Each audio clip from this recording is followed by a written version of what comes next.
PNC Park as the Pirates are back home tonight, taking on the Chicago Cubs in Game 2 of this rain-shortened two-game series. We take a look at the playoff picture right now.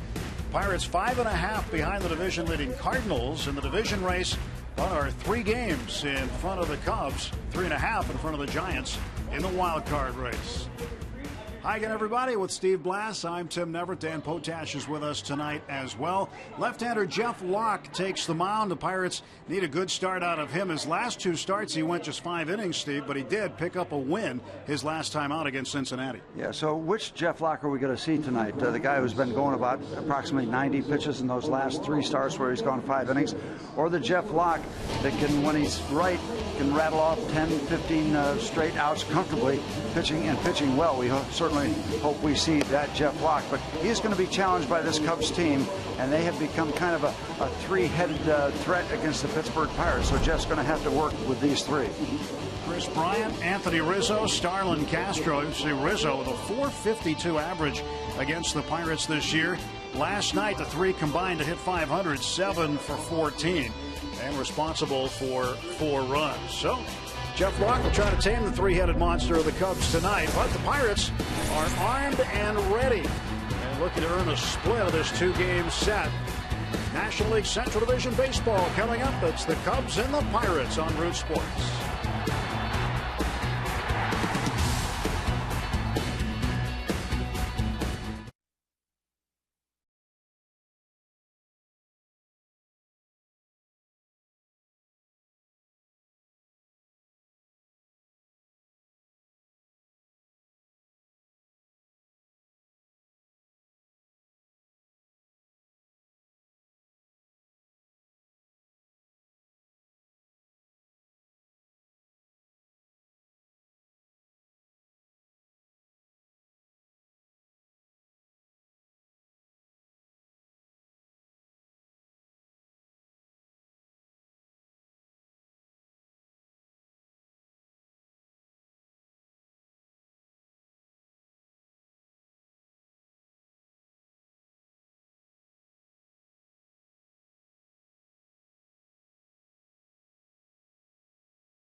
Baseball on Root Sports is brought to you by Toyota.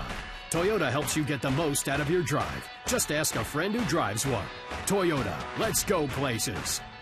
And by Barrel Automotive, we're driven to be better. Let's go Bucks. It's another terrific night in Pittsburgh. Folks getting to the ballpark any way they can. That's one way. We take you inside PNC Park, and Avery wants to be on Root Sports. So, Avery, mission accomplished. Youngsters still waiting some autographs, and the Pirates getting ready to get out there tonight. Last night, the Pirates Charities auction on Root Sports, over 3,000 VIP bags were sold. A record number of dollars raised, over $700,000 for ALS awareness. And since the first auction in 2008, over $2.5 million have been raised. Thank you very much for making that possible. Pirates charities will again make significant contributions in the community. And this year, trying to assist those afflicted with ALS, those afflicted and their families as well. And what a great shot of the ballpark. Outstanding. We'll have some aerial shots again tonight, Steve. Spectacular. Last night it was unbelievable showing the sunset. Pedro Florimon on the bongos.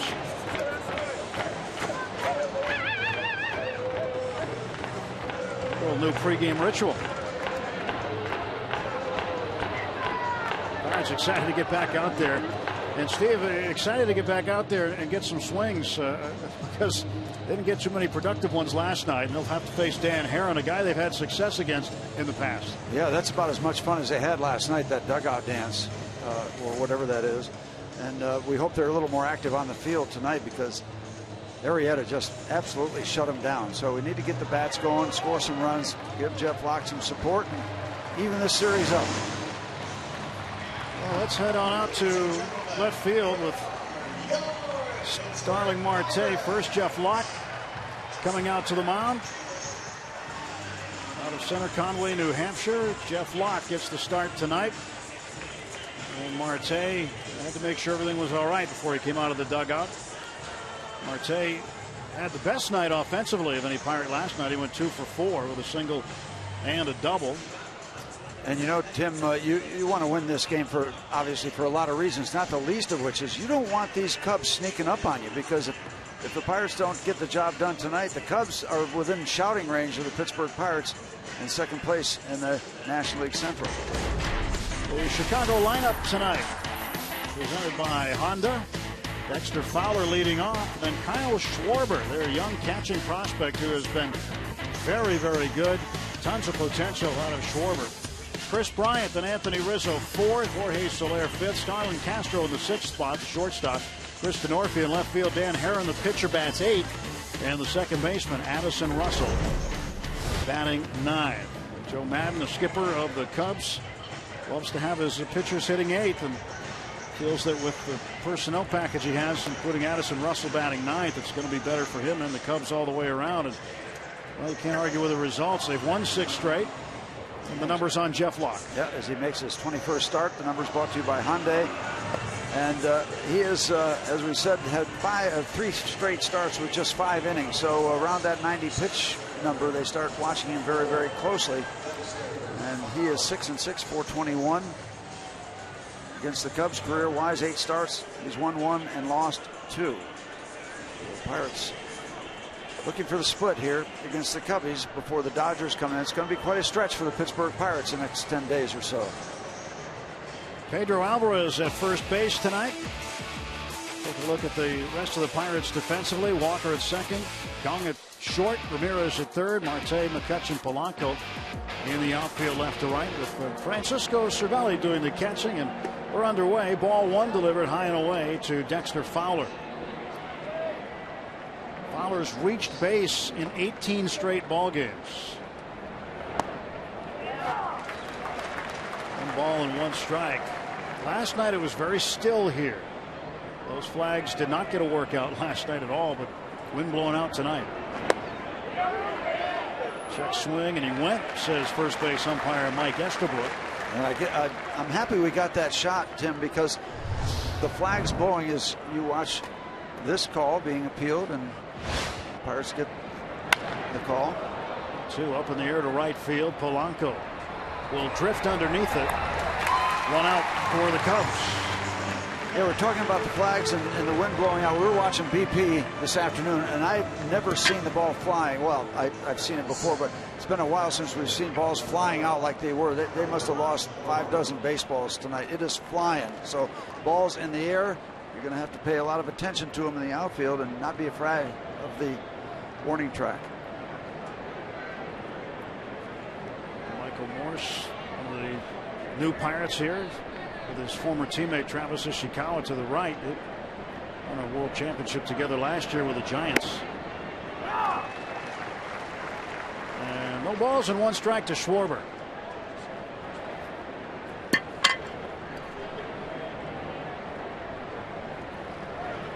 And a ground ball to the right side. Pedro's got it. Toss to Jeff covering, 2 down.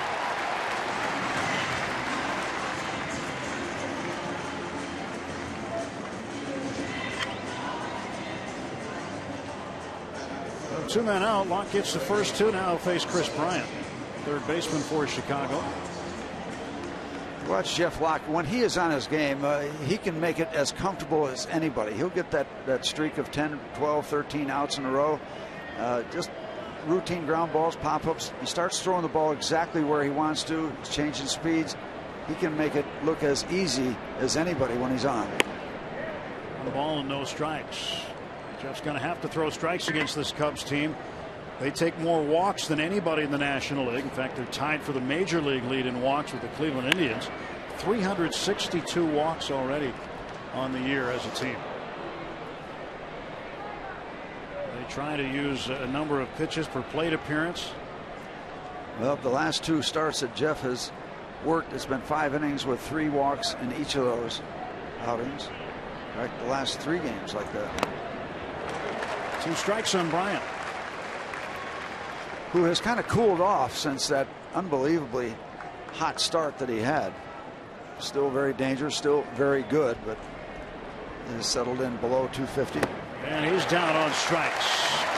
Terrific start for Jeff Locke. A 10-pitch, top of the first. Pirates coming up.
Starting lineup tonight for the Buccos. Gregory Polanco leading off. Starling Marte in the 2 spot. And McCutchen third. Ramos Ramirez cleanup. Jung Ho Gun fifth. Neil Walker bats 6th. Pedro Alvarez 7th. Francisco Cervelli hitting in the 8th spot. Jeff Locke the pitcher bats 9. They'll be working against the veteran right-hander. He's 34 years old, Dan Perrin. He has pitched for 8 major league teams, parts of 13 major league seasons. And he will be making his 22nd start, coming over from Miami, and his first time we've seen him in a Cubs uniform. Looking for a milestone 105th career victory, by the way. Polanco takes ball 1. 10 starts previously against the Pittsburgh Pirates. He's 3-3 against the Bucks. His earned run average against the Pirates, 5.28. It's the highest ERA that he has against any other major league team. So the Pirates have scored more runs on him collectively in his prior 10 starts. I like those kind of notes, Tim. Yeah. Just a nugget for you, Steve. Yep. Hope it bodes well for tonight's activities. 2-1 to Gregory Polanco.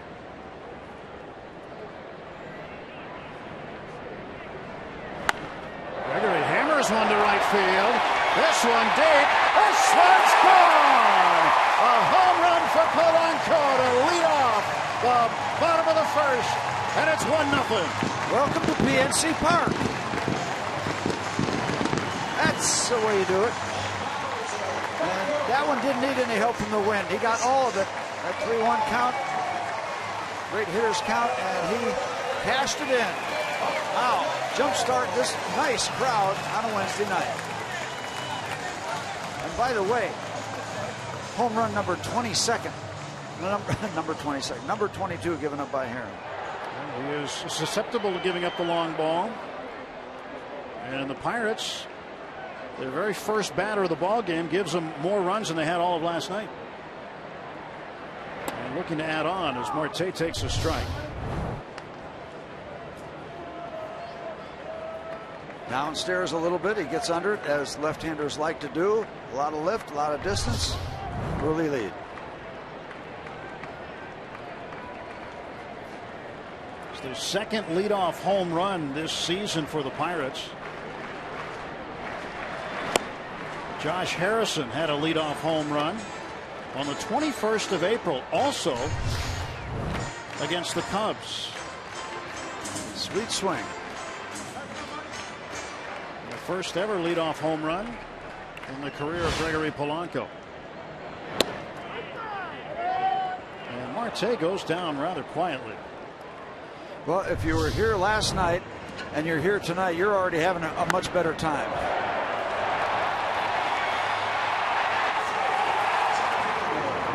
You want to say hello to your fans? This is the way to do it. Good evening. Welcome to PNC.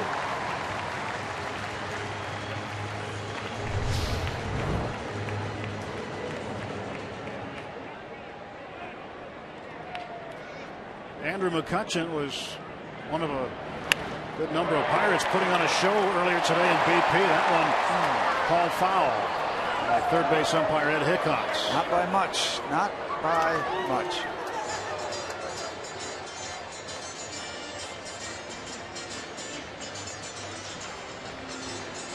Ed Hickox down at third base. The home plate umpire tonight, Tony Randazzo. Mike Estabrook at first. Paul Nart, the crew chief, is at second. And Andrew McCutchen was part of that pregame show, losing a lot of baseballs way over the fence. That was kind of fun to watch. Home run derby at 4:30 this afternoon.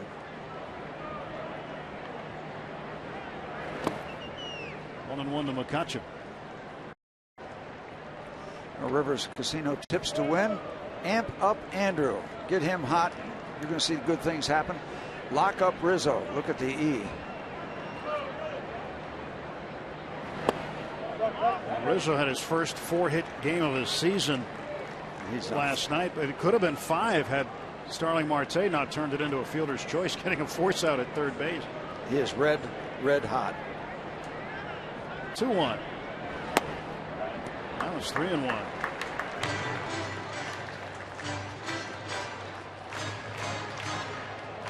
Van Herron facing Andrew McCutchen. Herron's wind and the pitch. Full count, 3-2. Andrew for looking for something other than off speed. That's what he got.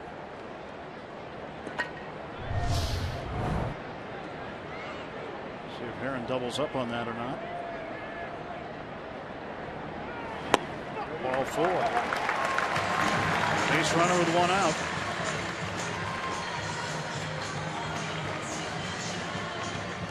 Three-time All-Star Dan Herron. First free pass given up. Well, Ramos Ramirez looking to get it going. This is a guy who's a proven commodity. You know what he's going to do. Right now, since joining his new club, he has struggled a bit. Just 4 hits since joining the Pirates. He's 0 for his last 13. 233 on the season, 11 home runs. And to right field, a base hit. That gets Ramirez going. First and second now with one out. Oh, this is so much more fun than last night. Hope it continues. Well, for Ramirez, that snaps that 0 for 13 skid.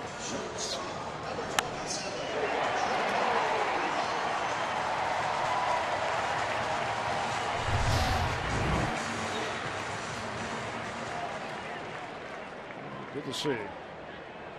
Base hit from Ramirez. Now Jung Ho Gun coming up. Jung Ho, July's National League Rookie of the Month.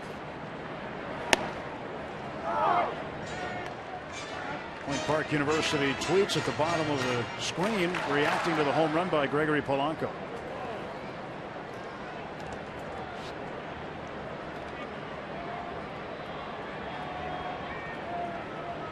Nothing and one to Jung Ho. Ground ball left side. And it is booted by Bryant, and everybody's safe. And that helps the cause. Looked like Chris Bryant might have been looking at the traffic in and around him instead of the baseball, and the Pirates are really set up for business now. That just kind of rolls up the glove. You see the runner right in front of him. I think visually you can get distracted. Whatever the reason, the bases are loaded, one out.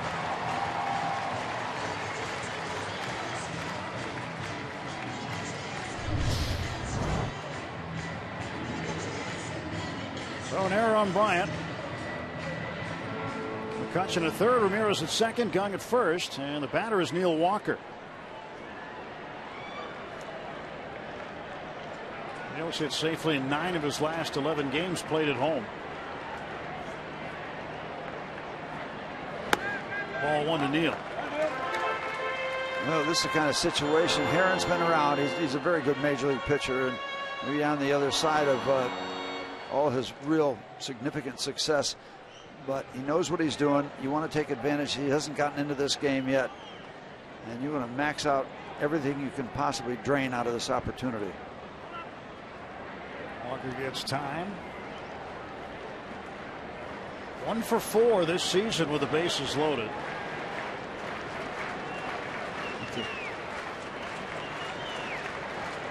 Jeff Locke, he'll sit in there as long as they keep scoring. He's just fine. Schwarber has to come out and meet with Herron.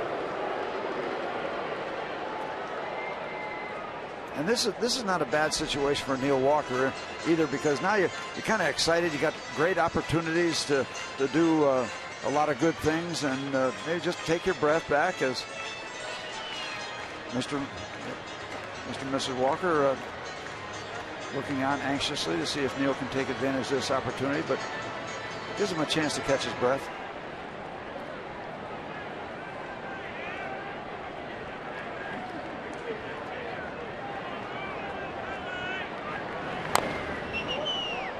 Strike 1 to Neil.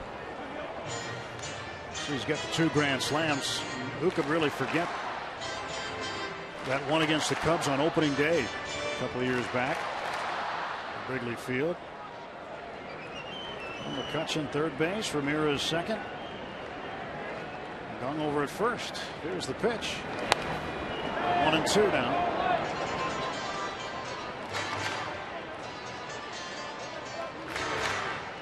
Only Neil Walker and Roberto Clemente have opening day grand slams in the history of the Pirates organization. Pretty good company.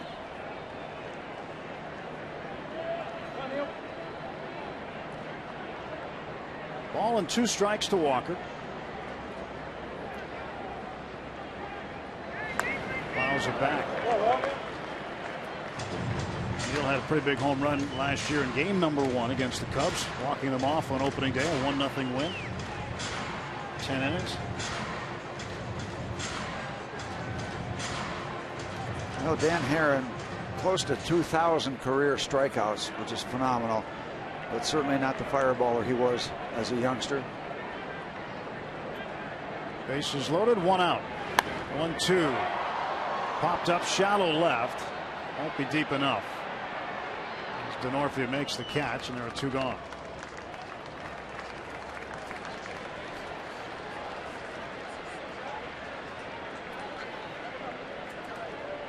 Neal did not see the fastball he was looking for.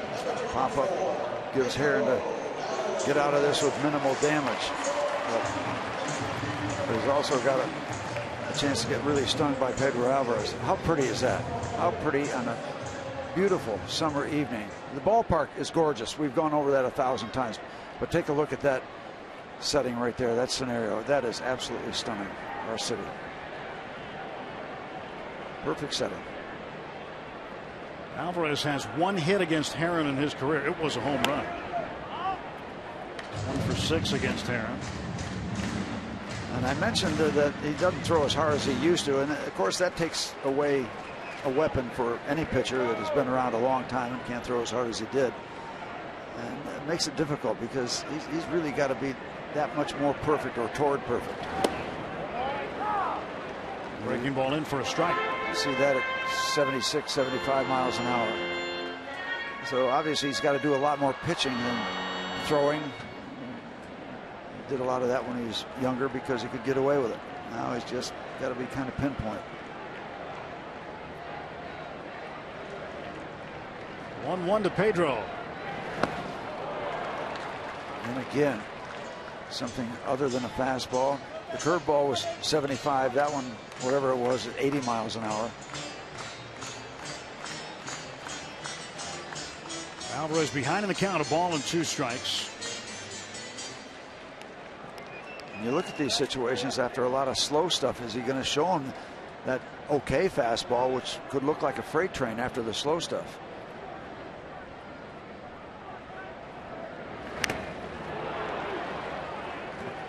Caught a piece of the mask of Schwarber. That was 80 miles an hour, 81 miles an hour. So he's faster than that. So still staying away from a legitimate fastball. Right cross to the chin.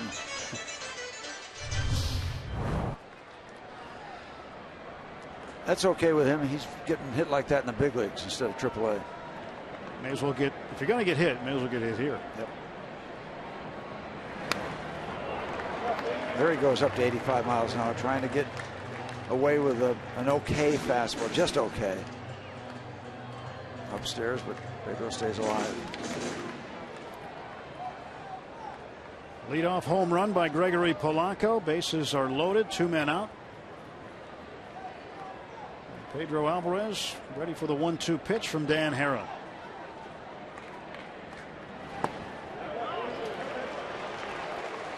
Tempted.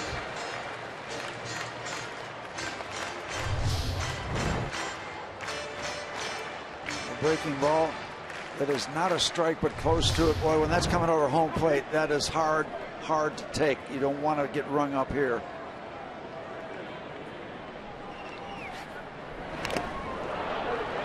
Pedro Still with a good hanging battle. in there.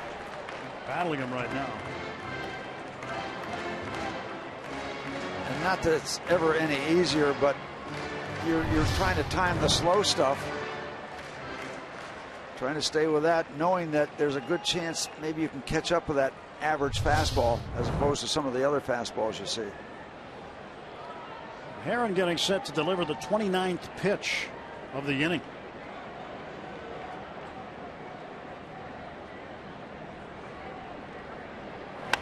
Alvarez will get in a run as McCutchen will score. Coming around is Ramirez, and he is out. Well, Pedro drives in Andrew. Pirates do get 1. 3 hits in the inning, 1 error, and it's 2-0 after 1.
142 feet over the Clemente wall.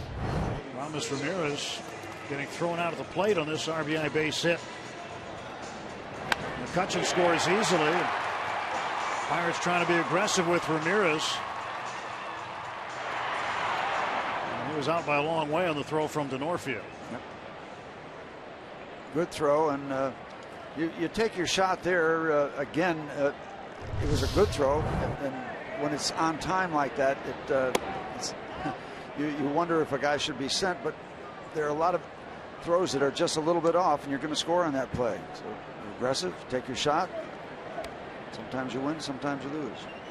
1-0 to Anthony Rizzo. 2 balls, no strikes. This could be the matchup of the night. Locke, Rizzo.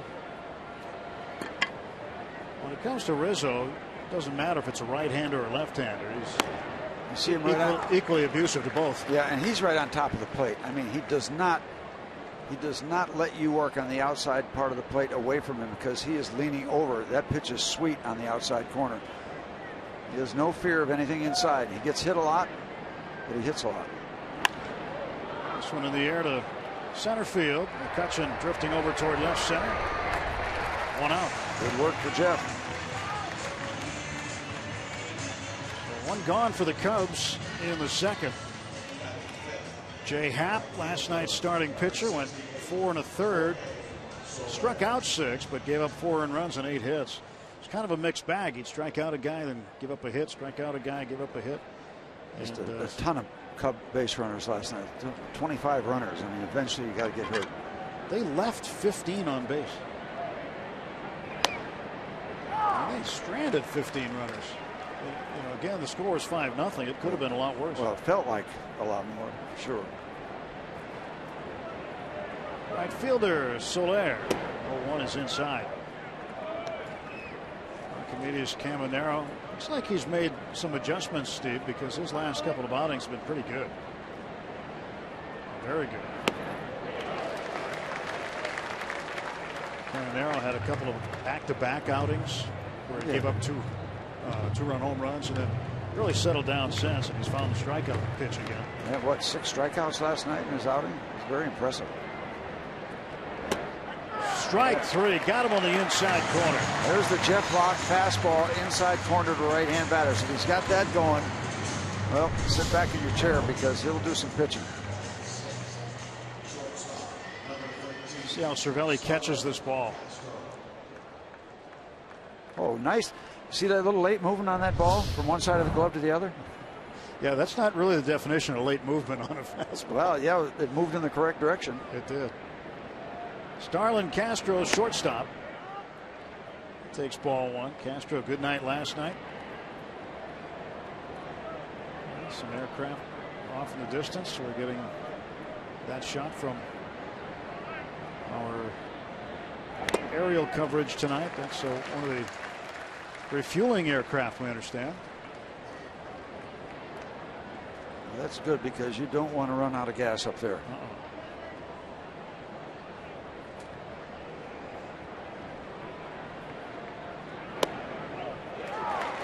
Strike to Castro. Not really enamored with that call. Castro has done some damage against the Pirates his career.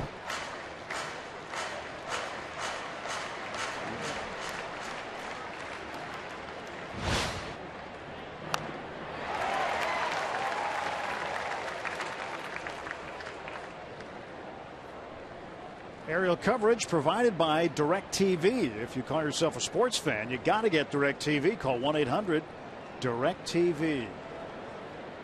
Aerial coverage began last night. We'll have it through the weekend here. Just unbelievable and amazing shots of the city here that we're getting. And ground ball to third, in between Hop, picked up by Ramirez, guns it to first to get Castro.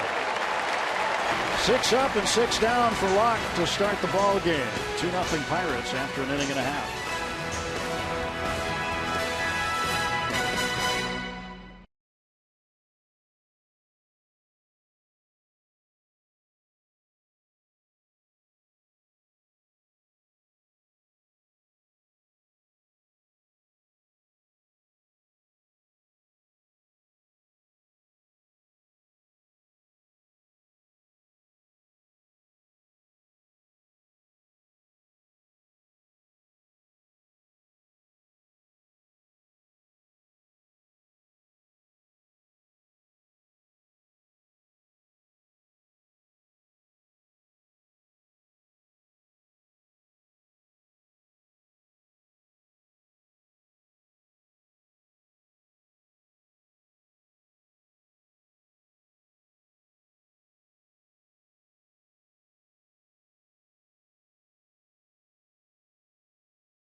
Players in the snowshoe area. Thanks for watching and rooting on your Pittsburgh Pirates. All of us at Root Sports and the Pirates appreciate your support. Up there in Snowshoe, PA. And there's Root Sports. Right there, hop, skip, and a jump from PNC Park. Bring you back inside the ballpark. Dan Herron pitching to Francisco Cervelli. Fires in a strike. Cervelli batting .297 with 5 home runs. He's driven in 33 runs. 1 ball and 1 strike.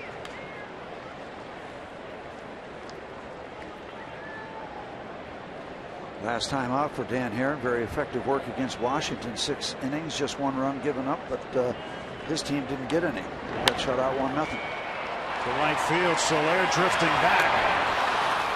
1 out.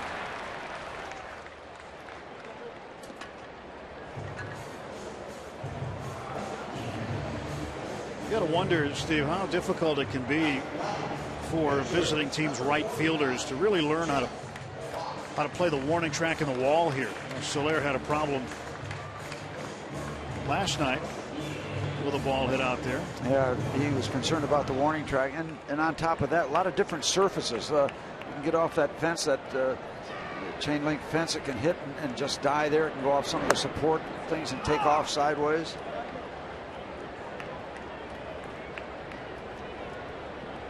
There's your fencing that protects the lighting part of the scoreboard.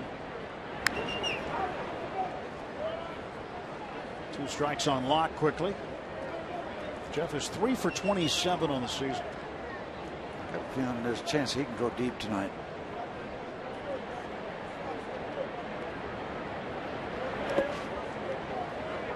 Back in Milwaukee early in the season when he got his double, he has 1 double out of his 3 hits. I actually thought he did go deep. It was headed in the direction of the stands in right center field, but it died just about at the warning track. I meant in his pitching, go deep. Oh, again. Well, I've seen him be able to do that. Well, yeah, both ways. Yep. That'd be nice. Yeah.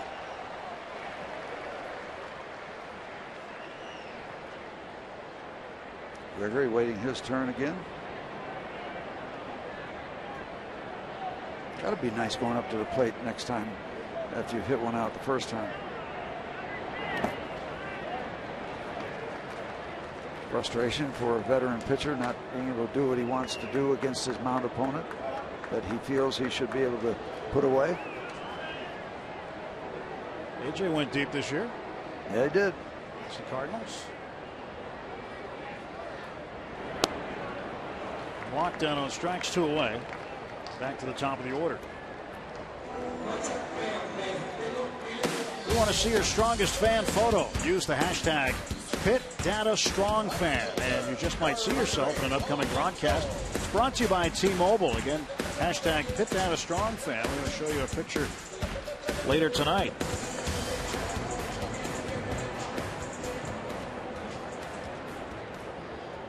Have some fun, Gregory. Do it again. 2 outs, nobody on.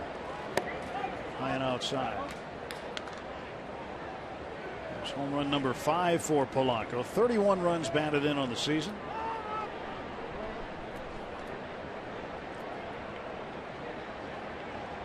Since taking over in the leadoff spot, getting on base quite a bit. Really been a good table setter. Got on base safely in 22 of his last 24 games.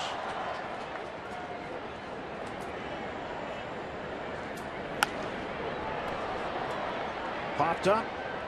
Denorfia coming in. Castro still wants it, and the shortstop makes the catch. And the Pirates go down 1-2-3 in the second. On to the third. 2-0 Pirates.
top of the third inning.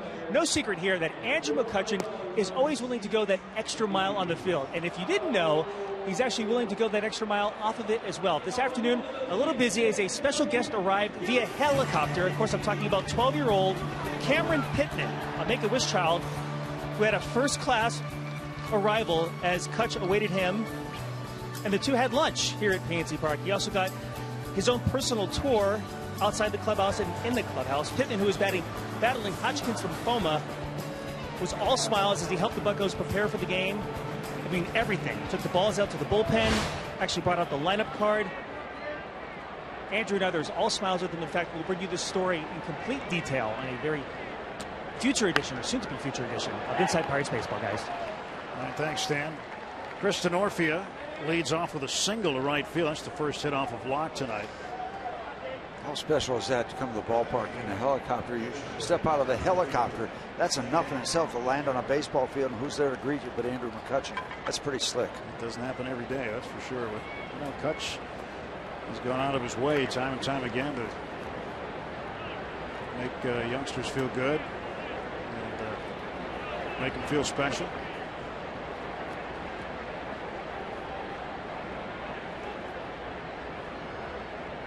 Dan Herron pops this one up on the right.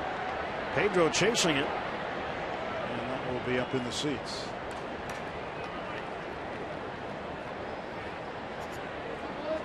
No balls and a strike to Dan Herron, the pitcher, batting in the 8th spot. Seen a lot of this lately with Cincinnati doing that for 3 out of the 4 games. They have adopted that this year, as have the Cubs.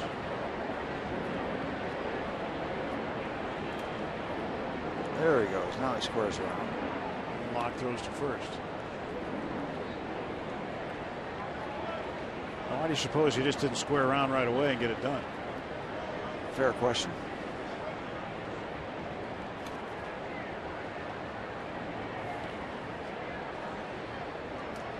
Aaron looks to bunt and bunts it sharply to Pedro. He'll have one play. It's the Walker covering at first.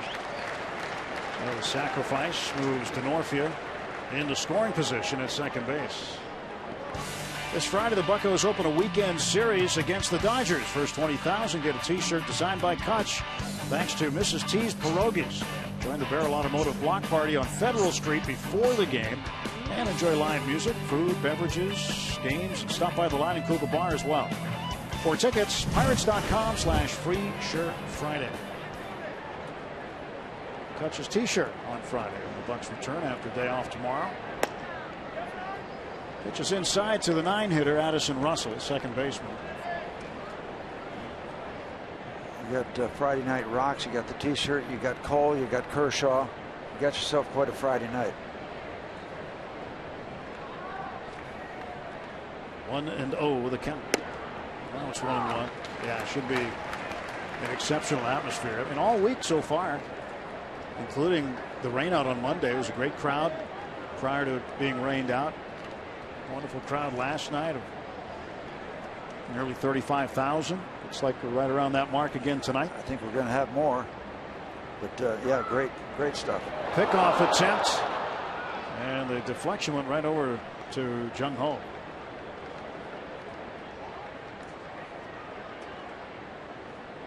Well, coming into this series, Denorfia had not been hitting the ball well over the last 2-3 weeks.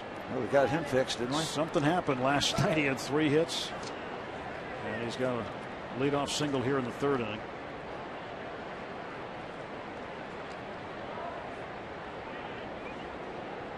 Jeff's 1-1. Ball and 2 strikes. We are going to see a lot of off-speed stuff here tonight. So hitters are going to have to be patient. They're going to have to wait. Jake Arrieta was phenomenal last night. Kind of a crossfire type of delivery. 12 wins. He is emerging as one of the top right-handers in this league.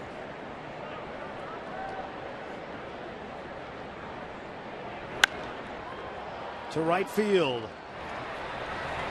Polanco drifts with it. And Denorfia stays at second base. 2 men out. 2 gone for the Cubs in the top of the 3rd inning. Addison Russell 0 for 1. That can't be much fun hitting ninth as your position player. I mean, everybody says, "Oh, I'm a professional, I'll handle it," and everything, and they do. But it still ain't fun. You're a position player. You don't want to hit ninth. Well, it affects Denorfia too, being the 7th hitter, hitting in front of the pitcher. Changes your approach. If you hit 7th and you've got a position player hitting behind you, that's one thing, but now the pitcher's hitting behind you. Yeah, it's just, in fact, you got to drive home after the game. Your son or daughter said, "How was it?" "Well, I hit ninth again." Yeah, why are you hitting ninth? Yeah, but he hit ninth in the big leagues. You think that means anything to a 6-year-old kid? Probably not. Like, you got to go to school and tell all your buddies your dad hits ninth. 1 ball, 1 strike to Dexter Fowler.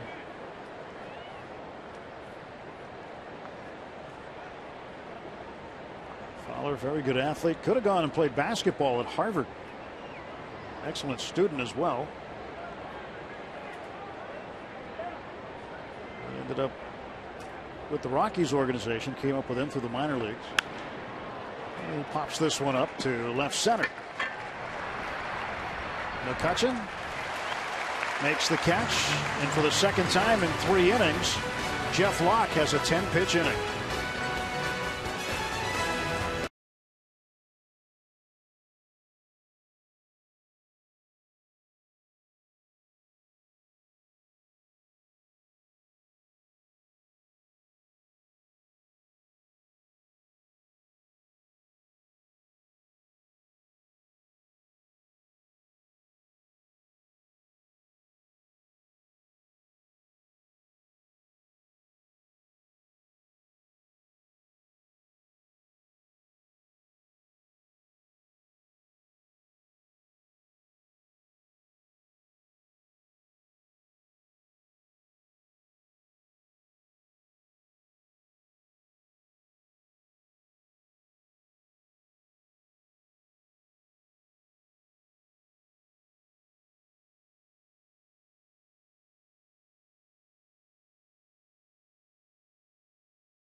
For the 2nd day in a row as he works his way back from the thumb injury. The plan for him will be to start a rehab assignment Tuesday with AAA Indianapolis. Jordy Mercer plans to join Jay Hay and Indy for their games next weekend, possibly as soon as next Friday, as he works his way back from his knee injury. But it looks like both could be getting healthier sooner than originally thought. Jordy was telling me, Steve, that earlier, maybe a week or so ago, that the biggest challenge for him was going laterally, shuffling from right to left in terms of fielding. But he seems to have overcome that as well.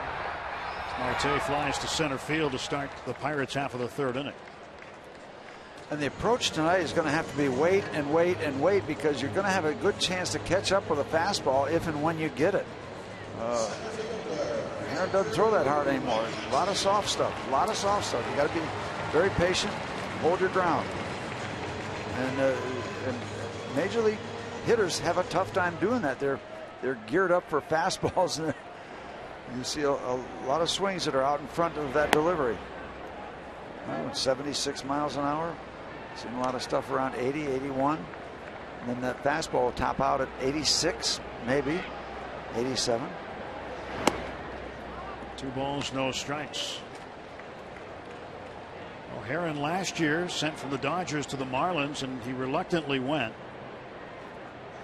Told the Dodgers he didn't want to be traded to anybody other than Anaheim. McCutchen hammers this one to center field. Way back and gone. A home run for McCutchen. It's 3-0 Pirates. That's what you call staying back on a pitch. Still got time to hit it straight away. Still got time to hit it straight away a long way.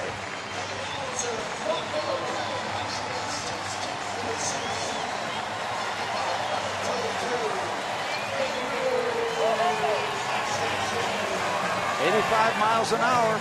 Stay back. You're going to have time. Number 16 for Andrew. Number 23 given up by Dan Herron.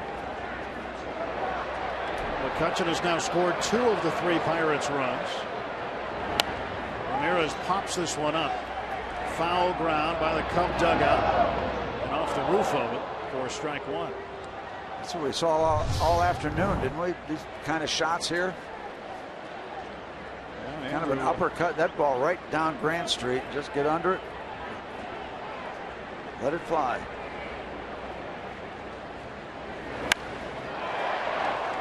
Andrew knew it. His first 3 steps. So did Dexter Fowler.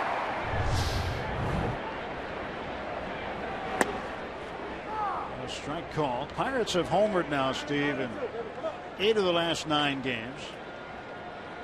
And 16 times in the last 12 games. On the right side out of play. Their automotive leader stat, ground ball ratio, the lowest. Dan Herron means he doesn't get many ground balls. But take a look at that list. There are some guys on that list that still are pretty successful. A lot of fly ball outs. Max Scherzer is pretty good. But Herron with 2 home runs given up tonight and 23 home runs given up on the season.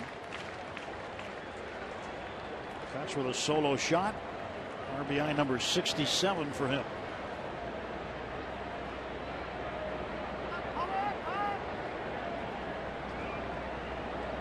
Ramirez 1 for 1. Opposite field single in the first. The Cubs shifting, putting 3 men on the left side of the infield. He's got a lot of room on the right.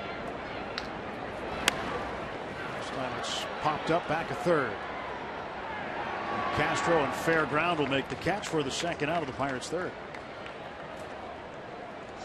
Let's go back 2 pitches ago, Steve. And take a look at what he does. He moves up in the batter's box. That's what you do with off-speed stuff. You move up in the batter's box. So if you see curveball after curveball, breaking ball after breaking ball, stuff that's going downstairs, you move up in the box so you can catch it before it gets too far down. I mean, a guy that tops out at 85 miles an hour, you can look for the soft stuff and catch up to the fastball. It's not that often you get that opportunity. Seen a couple of guys doing that aside from Ramirez. We'll keep an eye on him the rest of the time Herron is out there. You know, you used to see that a lot against the knuckleball pitchers too, and I used to laugh because it doesn't matter where you are in the batter's box. If that ball is dancing around, you got no chance. Chris Basio, the pitching coach for the Cubs, watching Dan Herron.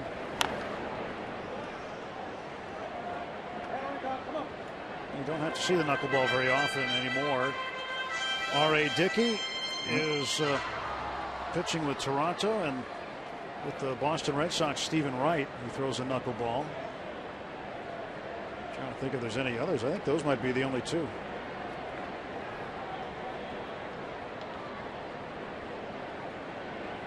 I talk to hitters about hitting that, and they say, what's your approach? I say, see it high, let it fly, see it low, let it go.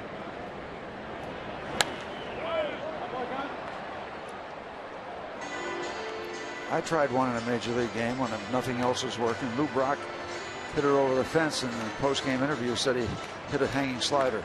That's how bad it was. Beautiful shot. That is the confluence there. Evening on the Bayou.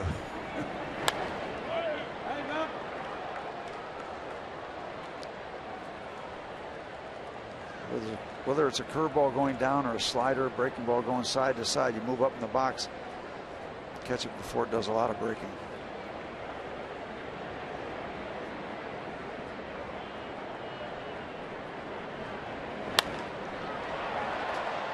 To right field, Soler will make the catch.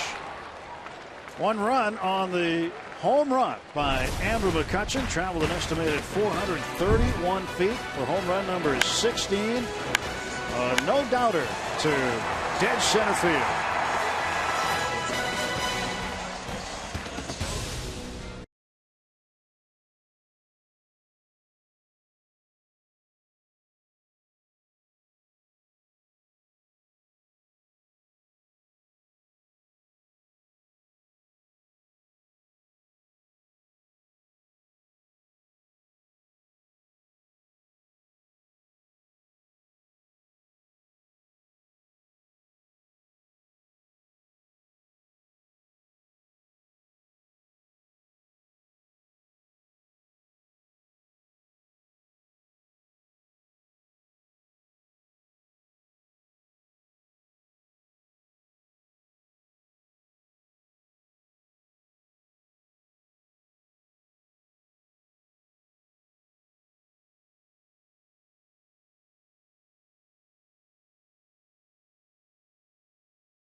PA Chevy dealers. And by Day Automotive, we're gonna make your day. Let's go Bucks! Here's our Day Automotive this day in Pirates history. This date, 1921. The first broadcast of a Major League Baseball game was aired on KDKA here in Pittsburgh. Harold Arlen described the action as the Pirates beat the Phillies 8-5 at Forbes Field. Arlen will also be the first to call a World Series game later that year when he called the Giants and Yankees Fall Classic for the Westinghouse Network. And how about this extra note on that? His grandson, Steve Arlen, wound up pitching for the San Diego Padres. Had a nice Major League career. Steve Arlen. I remember from my freshman year in college, Steve. Future pitcher right there. Freshman year in college, one of my classes called Introduction to Mass Communication. The first day was about KDKA radio in the first baseball game ever broadcast. So it's in the textbooks. Yep. Did you get an A on that class? I aced it. You aced it? That part's fuzzy. Okay. But I do remember the first day. This one ripped over the head of Alvarez, and Schwarber will hit around first over to second base, and he will be in with a double. Kyle Schwarber with a bullet down the right field line. That's what Anthony Rizzo was doing last night. This highly regarded young catcher who joined the Cubs right after we left Chicago. Ball right over the middle of the plate, and he just flat out turned on it. He played in the Futures game this year, tore it up. Well, the Cubs keep adding pieces, quality pieces to their baseball team. Double number 3 on the season for Schwarber. Nobody out. Chris Bryant, the batter. He takes a strike. Schwarber's first double came in his Major League debut.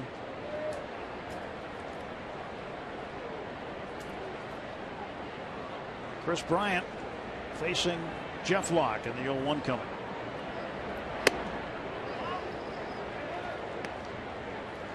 One ball and one strike. Yep, Jeff's testing the waters on that inside fastball to the righties, as he always does.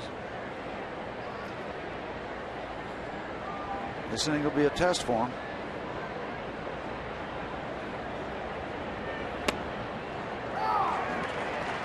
Gets the call there. And if he gets the call on that pitch, keep throwing it there. Had that movement in the glove of Cervelli again.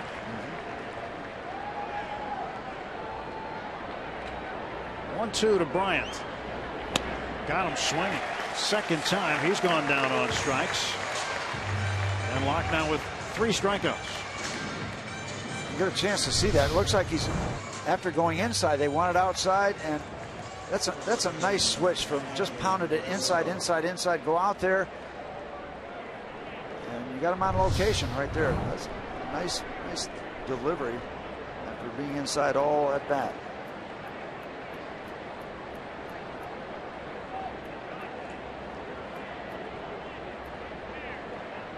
One out, and Rizzo at the plate. 0 for 1. Gets past Cervelli, and Schwarber will go down to third base.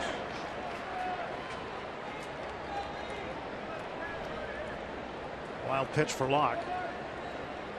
You got Rizzo to pop up the first time up. A little shot in the arm of confidence. Look, it hit the outside of the glove of Cervelli. Yep. On the thumb side.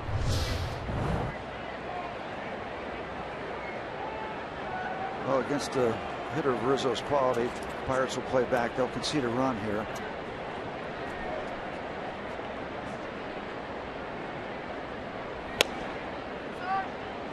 Good indication right there. Good looking fastball right in on the hands, just barely off the inside corner, and Rizzo doesn't flinch. Rizzo has 51 walks, 50 extra base hits. There's only 4 players who are 50-50 like that in baseball this year. Catch by Polanco. He unleashes one to the plate, but not nearly in time as Schwarber scores. That wild pitch proves costly. And the Cubs on the board. It's 3-1. And once again, Rizzo just on top. His elbows are way over the inside corner toward the middle of the plate. And he just simply refuses to give in the ground. Good pitch by Jeff. You talk about him being so far inside. In case you're wondering, he has been hit 21 times. And that will continue. Did he go too early? No. The appeal at third base.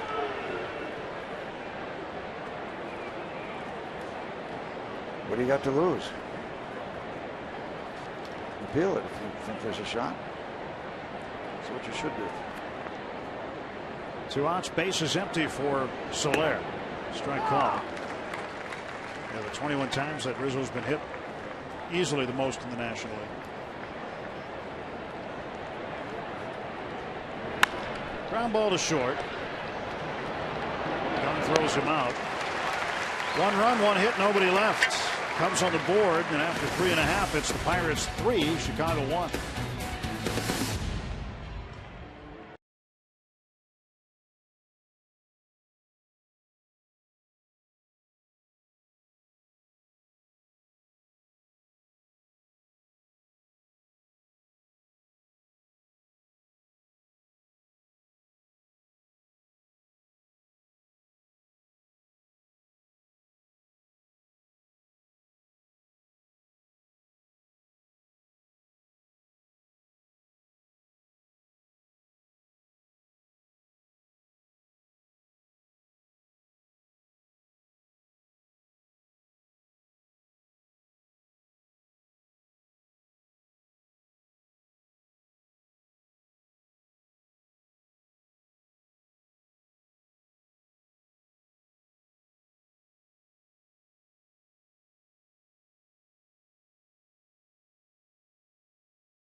More pitches than other teams this season. Mark Melancon encourages young athletes to lead a healthy and active lifestyle. And much more to come inside Pirates baseball, presented by Allegheny Health Network, tonight after postgame on Root Sports. 3-1 Pirates, 4 hits for the Bucks, 2 for the Cubs.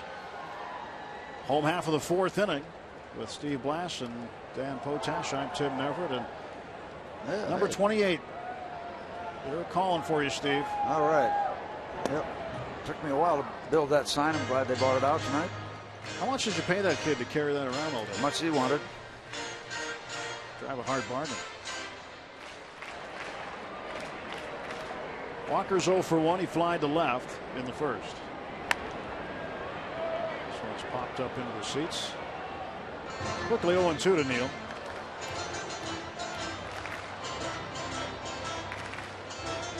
What a shot.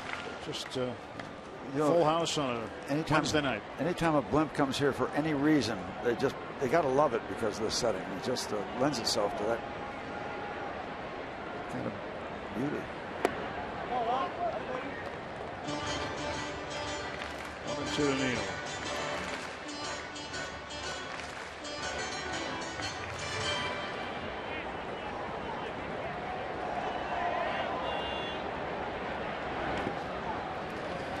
Even 2 balls, 2 strikes. You know, well, we have a moment, Tim.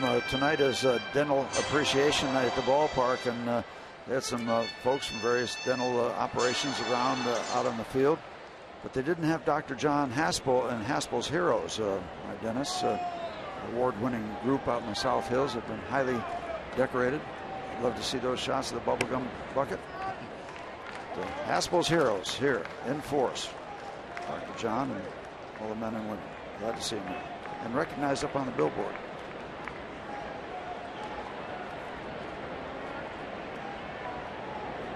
That should give me a free filling or so, shouldn't it? It's going to be up to other people, Steve. Ball 4. Walker down to first base. Aerial coverage tonight provided by DirecTV. If you call yourself a sports fan, you got to get DirecTV. Call 1-800-DirecTV. Thanks again to the folks up above tonight. The skies over Pittsburgh giving us fantastic shots.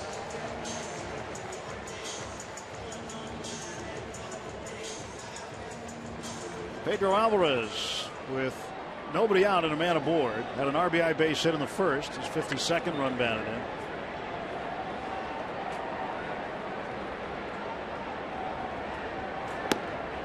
Strike to him.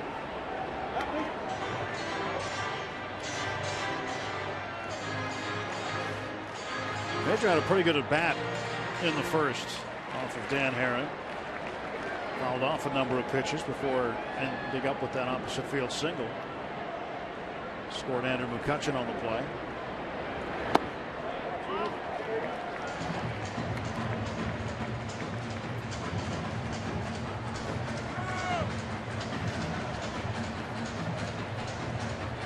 The hitting coach, a good job with the approach so far tonight for the Pirates. 2 home runs have been hit. Gets away. Walker will go down to second base. Schwarber didn't find it. Walker gets a big turn around second.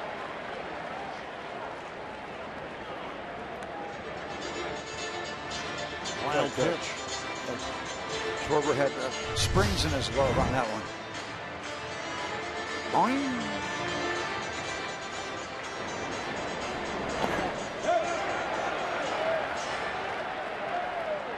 With the Cubs in a shift, it took him a bit to realize that, hey, third base is uncovered. Yeah, Neal was taking a look there and wisely held up, but he was looking.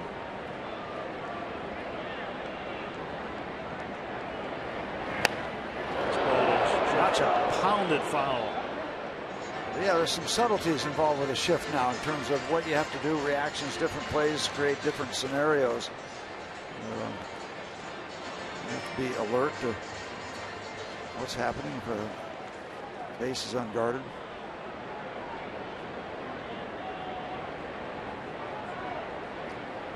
Here comes Herron's 2-2 pitch. Strikes out Alvarez. 1 out. His third.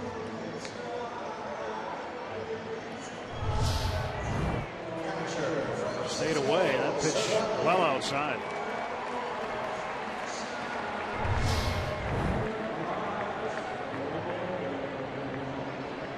Oh, with one out. Dean Martin's biggest fan, Francisco Cervelli, coming to the plate.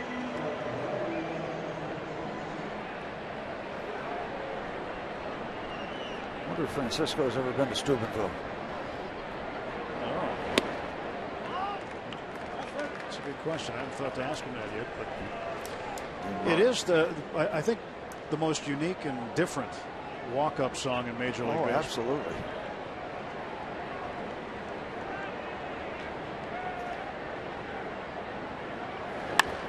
And the ground ball in the middle, and Walker's going to get hung up. Neil in the rundown and missed him. Crawling back, and he's going to be called out. The second base umpire, Paul Nard, is the crew chief. He's saying that Neil was out of the baseline. Apparently, and Neil arguing that fact with him. Now, the baseline does move based on where the defender is. He was out of the baseline, or he overslid. Couldn't have overslid. He was just reaching in, scrambling. Well, Neil is just adamant that he is not out. Now Clint's going to come take over the argument.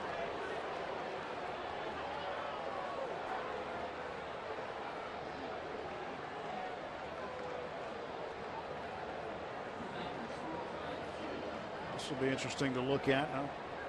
Clint talking about where the baseline may have reestablished itself.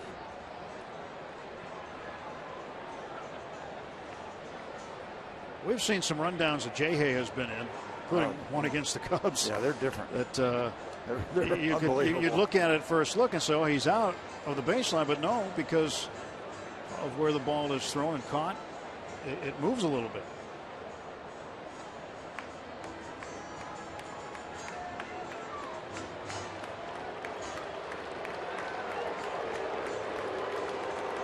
And now Rick Sofield, third base coach, getting the explanation from Neil. Let's take a look.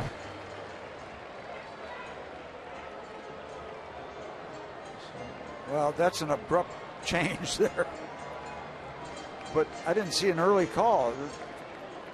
Let's look at this angle. As Neil jumps inside, that's pretty dramatic. If he's out there, he's out there, so it's irrelevant. Yeah. But he called him out of the baseline. He just would have called him out. There wouldn't have been an argument. Well, why didn't he call him out right away from being out of the baseline? He waited till he was back to second base. All right, John. On we go.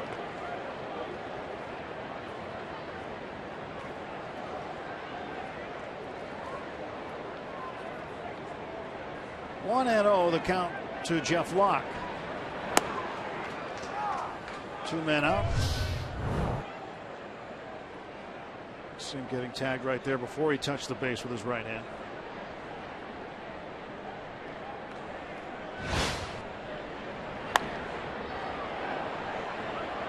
Coming in is the left fielder Denorfia. He'll make the catch. Pirates leave a man after 4 full at PNC Park. It's the Pirates 3 and the Cubs 1.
Afterward, as Neil went out to play his position, still communicating with second base umpire Paul Nart about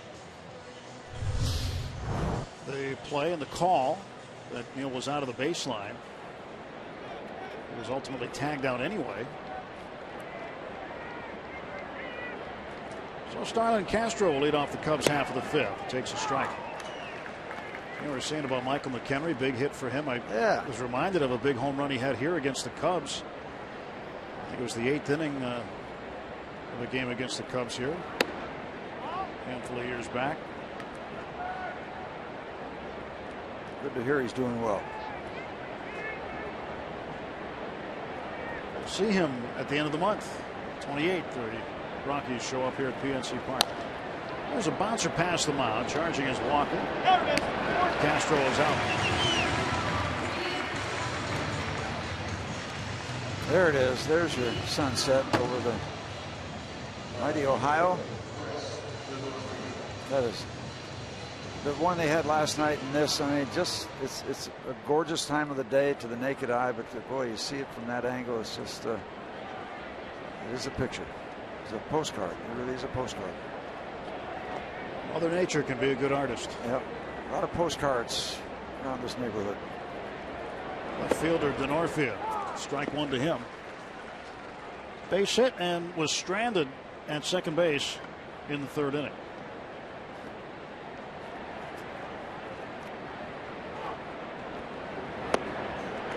Jeff gets ahead of him 0-2. Cubs' only run came last inning in the fourth. Schwarber had a leadoff double. Down to third on a wild pitch, and then Rizzo got him in with a sacrifice fly. And strike three call. Good morning, good afternoon, and good night. Got him on 3 pitches. Looked like he striped that inside corner to another right-hand batter.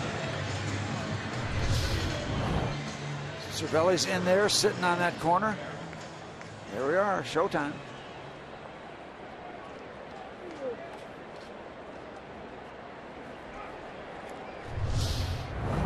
Actually, Tony Randazzo has been somewhat generous for Jeff, so keep pounding it. Lined up over the left shoulder of Cervelli. Looking over that inside half of the plate. 1 ball, 1 strike to the pitcher, Dan Herron.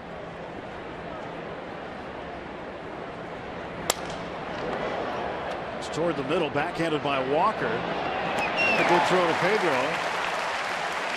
And the third time in the ball game, that lock has retired the Cubs in order.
Social Distortion, August 21st, playing right there at Stage AE.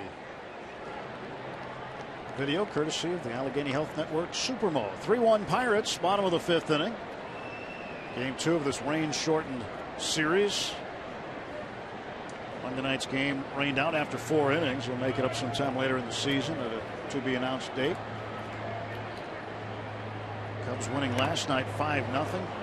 And tonight, Pirates with a 2-run lead. Strike 1 to Polanco.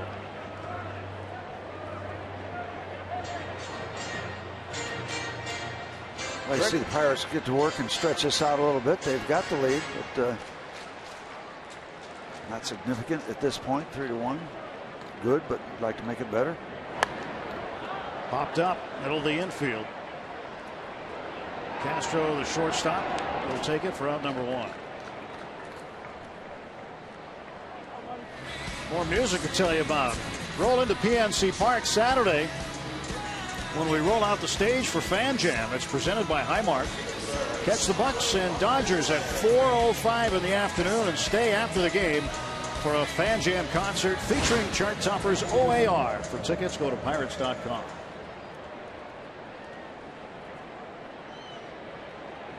Another wonderful weekend here on the North Shore. Strike to Marte. He's 0 for 2. And don't forget the game times. 4:05, 4:05, 4:05 on Saturday. There was a ball that is off the glove of Castro. That's a base hit. Castro did a good job recovering after the hot shot hit him on the leather. But the speed of Marte got him a hit. Tries it on the backhand side. Doesn't quit on it. Makes it very, very close at first base.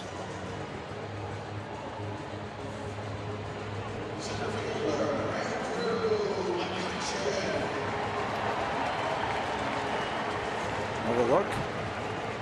Showing just exactly how close it was.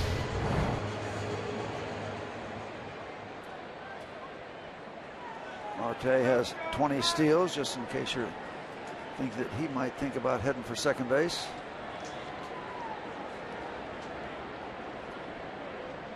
Aaron steps off.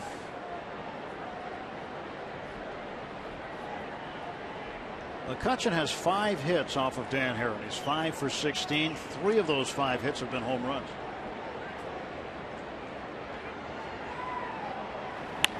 This one a bullet right into the glove of Bryant. 2 down. Heading for the left field corner, but got cut off.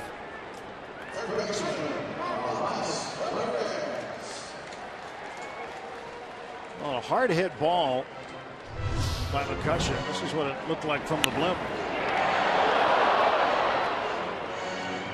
Still gets it, even from that height, doesn't he? He's hoping that makes up for a couple strikeouts. As Jeff has got him twice.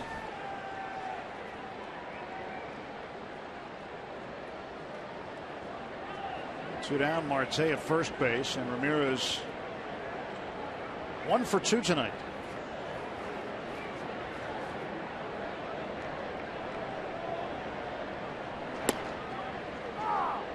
Strike call to Ramirez.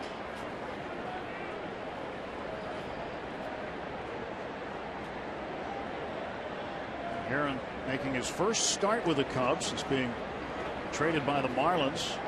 Remember last year he told the Dodgers, I might retire if you trade me anywhere other than the Angels. Marte, head first slide. Real good jump on Herron. Yep. Not a huge lead, but he's got that kind of speed and picking the right time to take off. Stolen base number 21 for Starling Marte. Keep picking away. Get a 2-run lead, get a base hit here, add another notch. Just makes it tougher and tougher. Play catch-up ball for the Cubs.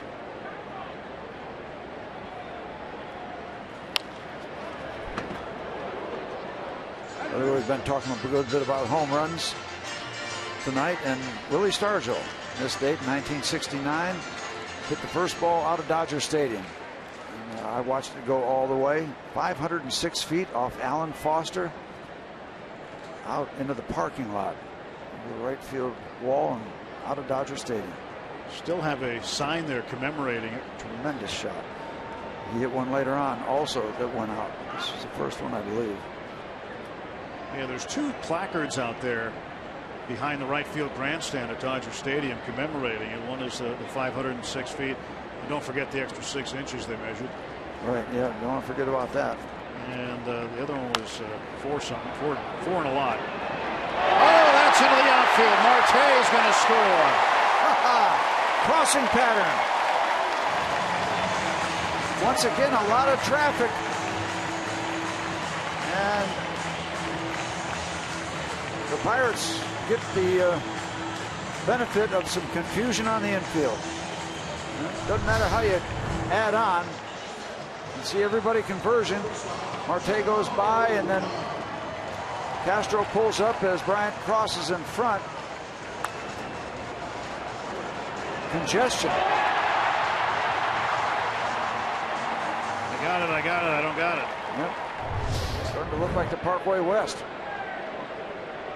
And that will be an RBI base hit scored for Aramis Ramirez. He'll take it.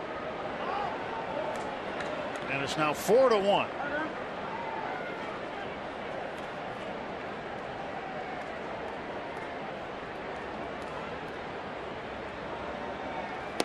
Oh, it takes outside. Keep the ball rolling.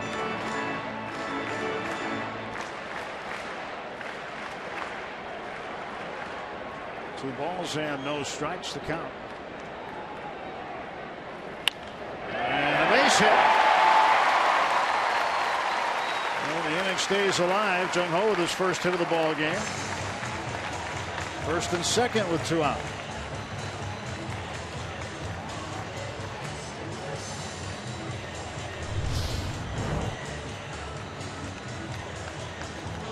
This goes out after a breaking ball on the outside part of the plate and turns it back around, finds the hole between third and short.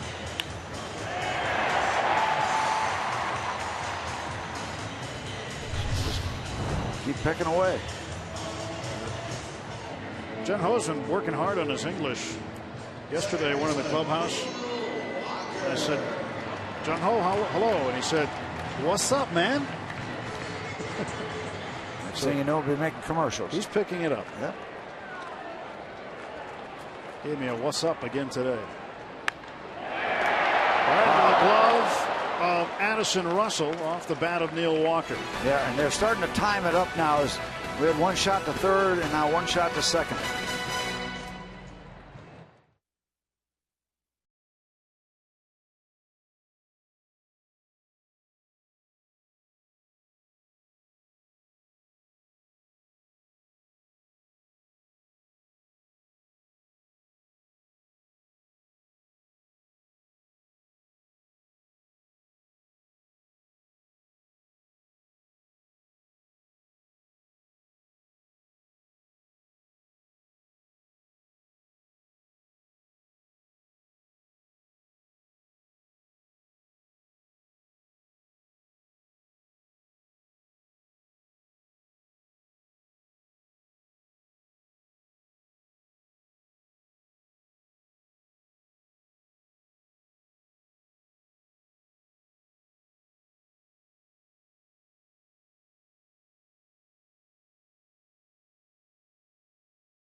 The Dodgers. Get a dose of the local music scene as we highlight bands from around the Berg throughout our entire Pirates broadcast. So turn up the volume and check it out Friday when the Bucks take on the Dodgers on Root Sports.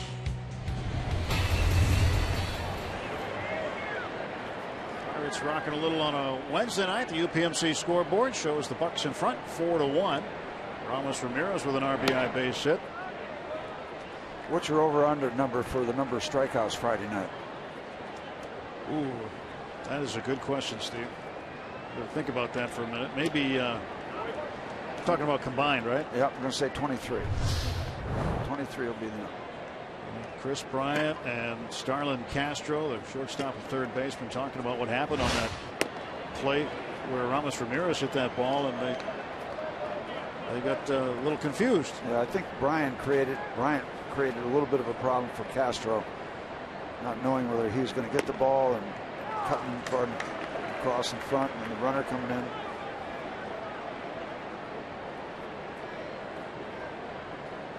(3-1) to Russell. Chopper foul is 3-2. Yeah, that's a good number. Did you say 23 or 24? I said 23. I'm 23? taking the over. By the way, speaking of interesting numbers, that is pitch number 60 delivered by Jeff Locke. He's been very efficient. 3-2 hit to left field right at Marte. Line drive out. One gone on the Cubs sixth. Russell is 0 for 2. Nothing wrong with the atom ball. Hit it well. How about the way the Pirates tattooed the ball bottom of the fifth inning? Yeah. They had a lot of hard hit outs. McCutchen with a blast down to third base. That was caught. Yeah. Walker with one to second. That was caught. Starting to get their timing right against Dan Herron.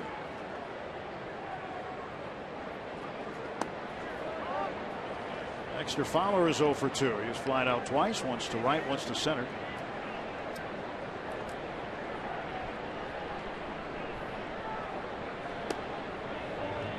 Inside 2-0. By the way, the Reds are trying to do their part again. I believe it's a 3-0 lead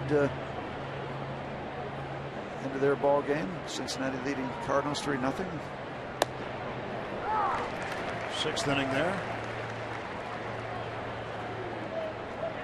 We'll keep an eye on what the Cardinals are doing. What Cubs, they're obviously here, but also the Giants now. Yeah, we're talking about that Cubs scenario. We're 3 games up on them, so this is kind of a swing game. You don't want them within 2. You can take them to 4. You hold on to this lead. It's got a whole different feel, a whole better feel. And Locke issues his first base on balls of the game, and Fowler now has reached in 19 straight. Point Park University tweet from Paul. Steve, do you remember what you had for dinner the night Stargell hit the first home run at Dodger Stadium? The first home run out of Dodger Stadium.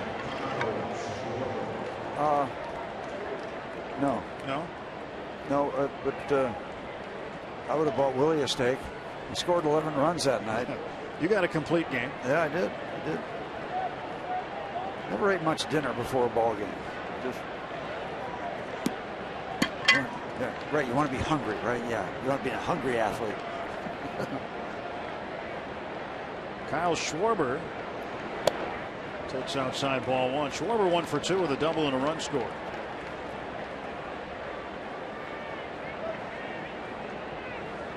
No, I didn't get into any of those rituals about eat the same thing every time you play at the exact same time. This young man can hit the ball hard. I'd like to go down and see Mr. Sanguilla and get one of those sandwiches. Sanguilla's been a while. Come on. Manuel de Jesus Sanguilla remains one of the most popular guys that ever put on a Pirate uniform. He's in my top 5 for sure. In the air, deep to right center field. McCutchen calling for it. He's on the track. He's at the wall. And this ball is gone. A home run for Kyle Schwarber. Told you the ball was carrying tonight. That ball looked like it was going to be mid-track.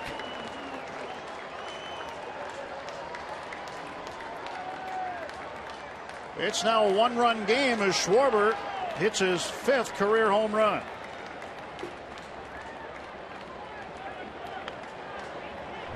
A high fly ball. You saw Andrew throw his arms up. That's usually when he's got it measured. He had it measured, and then it just kept drifting and drifting and carrying and carrying.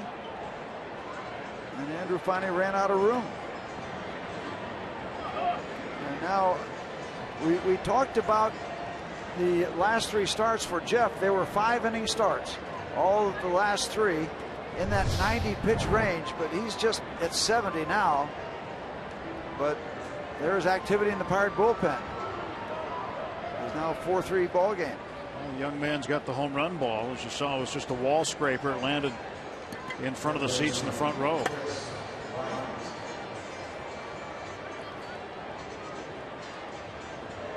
Kyle Schwarber with a double and a home run.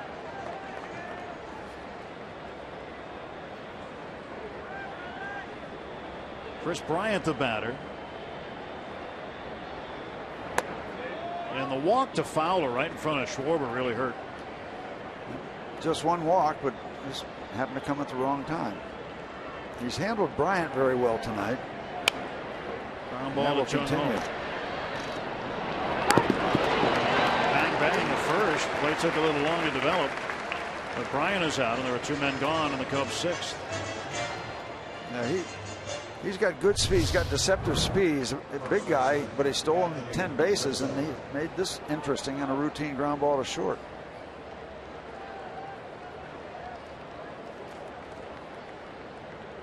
And Jeff has done good work against Rizzo.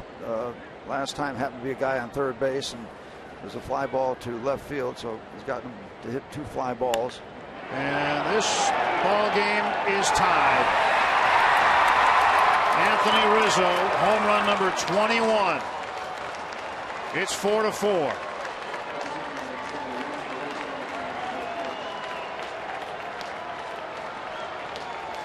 And that was a no-doubter. Rizzo has been on fire.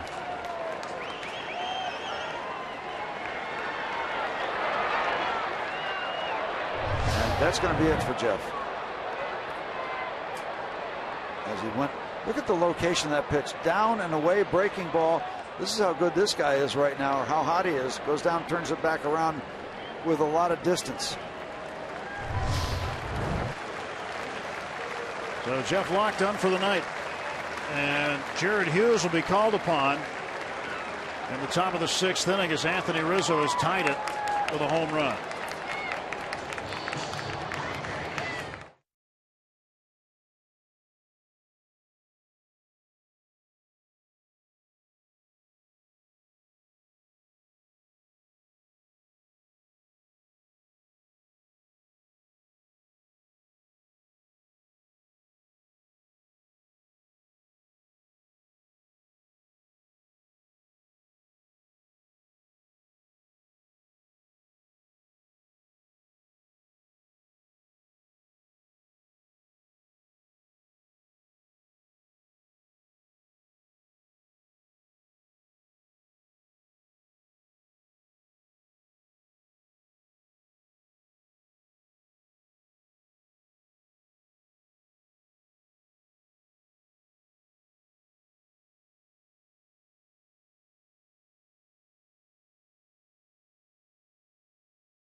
Five pitches, but check this out, the location of this pitch. That's a perfect pitch, but that's the pitch that Rizzo takes away from you by crowding the plate so much.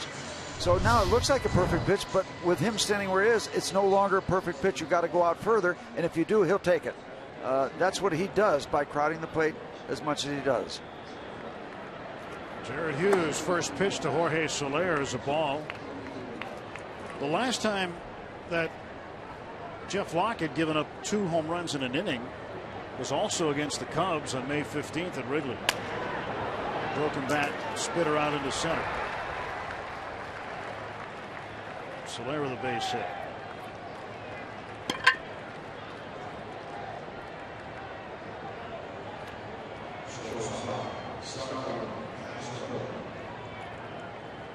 And these Cubs have never been known to do a lot of running, but this year under Joe Maddon, they're running more, so you can't take it for granted that Soler is going to stay there. One of the factors that might lend it to him running a little bit is that Jared throws so many sinkers down in the dirt. It's not as easy for a catcher to keep track of his mechanics and make good throws, trying to get those sinkers down. And Pirates are aware of this possibility. Check him out at first.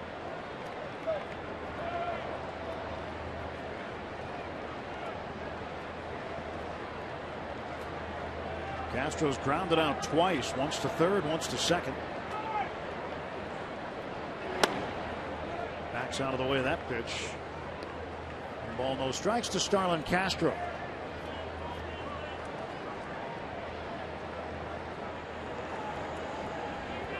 Kyle Schwarber and Anthony Rizzo both hit balls out of the yard this inning.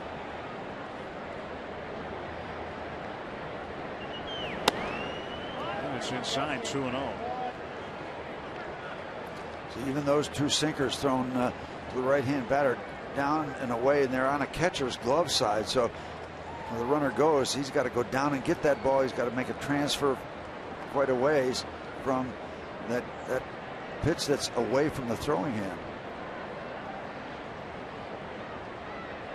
There goes the runner, and no throw by Cervelli. Pitch was in the dirt, couldn't get a handle on it. And Jorge Soler has his 3rd stolen base of the season.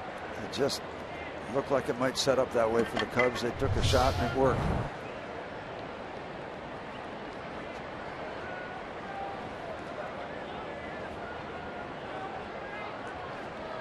It was also ball 3 to Castro.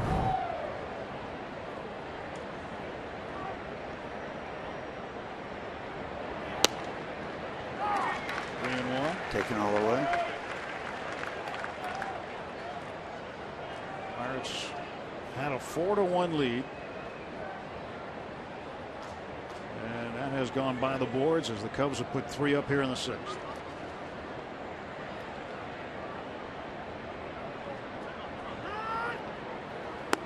Time is called. Castro running out of there.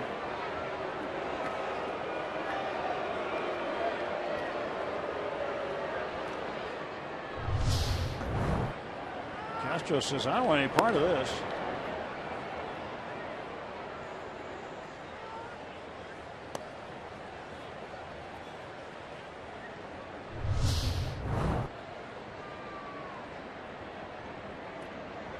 And he's walked Castro.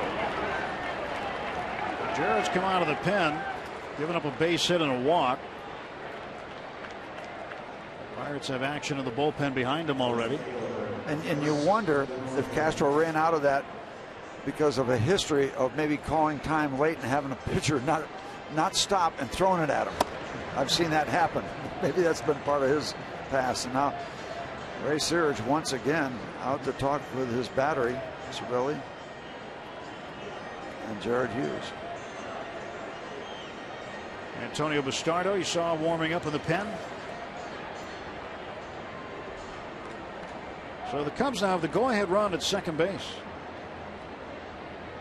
And this has turned out to be a very messy top of the 6th inning.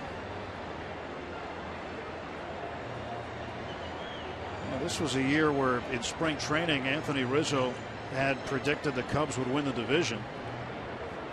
And it's okay to make a bold prediction like that at the beginning of the season. A lot of teams are saying that they're going to win the division or go to the World Series and whatnot, but the Cubs have been down the bottom of the standings, toward the bottom the last several years. But with the glut of young players that that infused this roster. They seem to be getting better. They've got good pitching and continuing improved pitching. Saw that out of Jake Arrieta last night.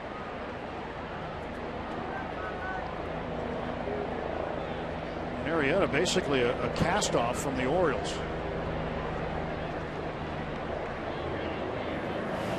He's really found his way. 12 wins for Arrieta. Well, you talk about a couple teams turning things around dramatically. Of course, the Houston Astros lead the parade. But the Cubs have gotten solid.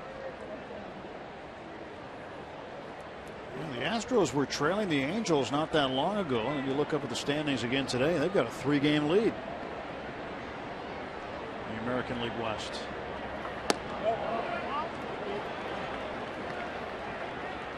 Two and 1 to Chris Denorfia. Joe Madden has changed culture in Chicago. He's got a very loose clubhouse. Interesting guy to talk to. But you don't change the culture entirely unless you've got some horses out there in the field. They've added some good young players. And what you hope to do, because every team's going to have some soft spots in the duration of a schedule, you try to build up as many wins as you can so you can withstand that kind of stuff. And the Pirates are challenged right now. Pittsburgh Pirates are challenged. Well, Jarrett's challenged to find the strike zone. He's walked 2 men in a row. He's allowed 3 men to reach base. And now the Cubs have the bases loaded. And there's going to be a pitching change, and there's going to be a batting change. We've got all kind of things happening right here. And Chris Coughlin, a left-handed hitter, coming up to pinch hit for Dan Herron. And Clint going to get the lefty Antonio Bastardo. Jared Hughes is out after just 3 batters and 2 walks.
Be reproduced or retransmitted in any form, and the accounts and descriptions of this game may not be disseminated without the express written consent of the Pittsburgh Pirates. Follow the Pirates wherever you are with MLB.com. At Bat, the #1 app for live baseball.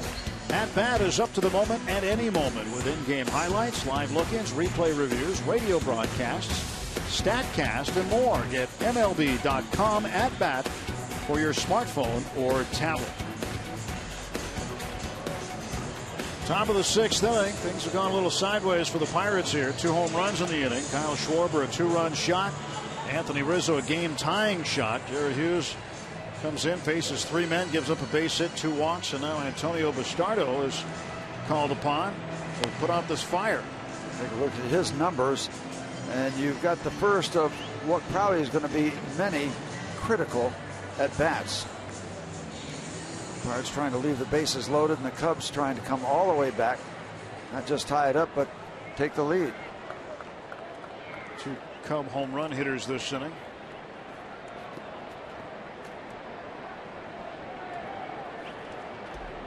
And Conklin standing, and he is 0 for 7 in his career against Antonio Bastardo.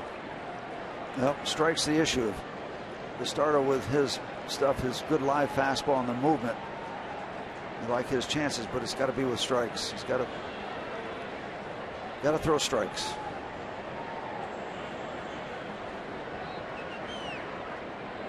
First pitch to Conklin. Base hit to Pedro. That's a good job of relieving, coming with the bases loaded. 1 pitch. And the fire is put out. Huge. Game tied at 4.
Health Network, Health for All.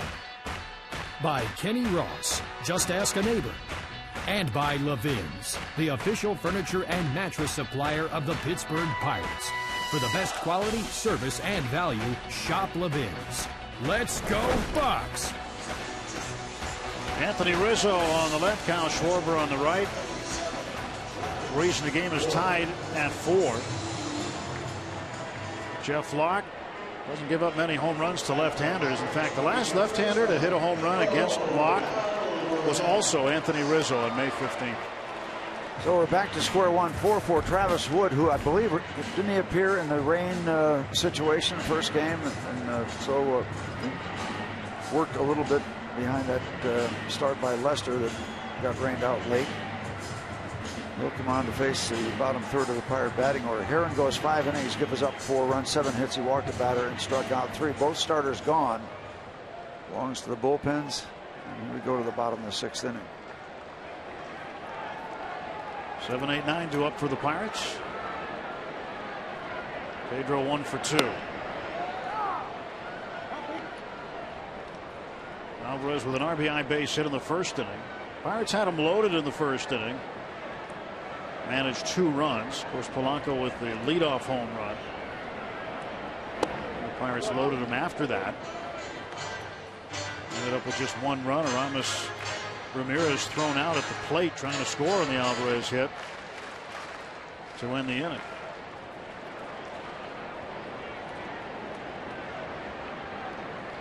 One pitch.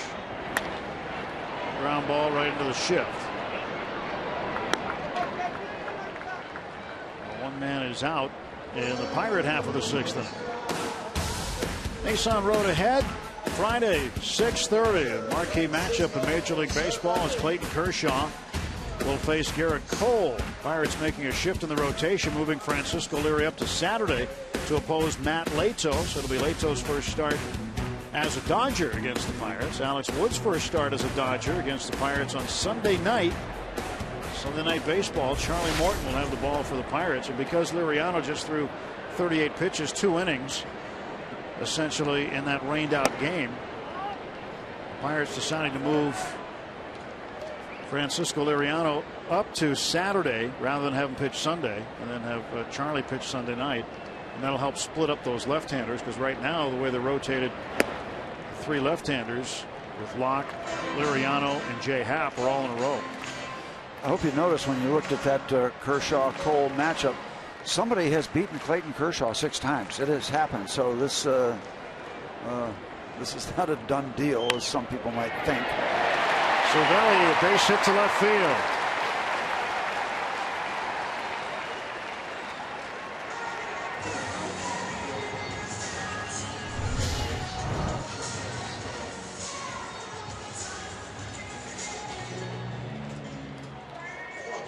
Allegheny Health Network Supermo slowing down the swing of Francisco Cervelli. So a brief outing for Antonio Bastardo, as Morse will pinch hit here. And the wheels are turning, at least momentarily, for the scouting report delivered by Chris Basio about Michael Morse. Now Morse had a double in the rained out game. Of course, it's wiped out, so he doesn't have any hits. He's 0 for 1. Struck out last night. Cervelli talking to Paul Nart, the crew chief. Not really sure about what they're speaking. Oh, Francisco talks to everybody. So he's a very cordial guy. Michael Morse, former teammate of Dan Herron this year. Herron out of the ball game now. He's facing Travis Wood, but Morse, former Marlins, sent to the Dodgers, and what I guess turned out to be a paper transaction. The Dodgers designated him for assignment, didn't have room for him. He was involved in the Leto steal. And throw to first. Back is Cervelli.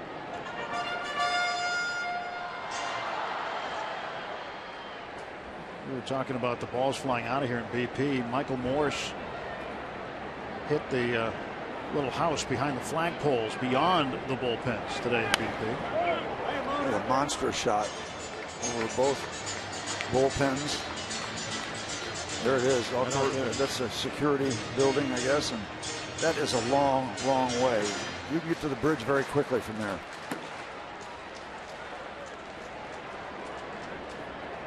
Not many have hit it out there. Sammy Sosa got close one night. 1 ball and 1 strike to Morse. That might have been wind aided by Sammy. Might have been aided by a lot of things. Pedro Strop now loosening up for Chicago.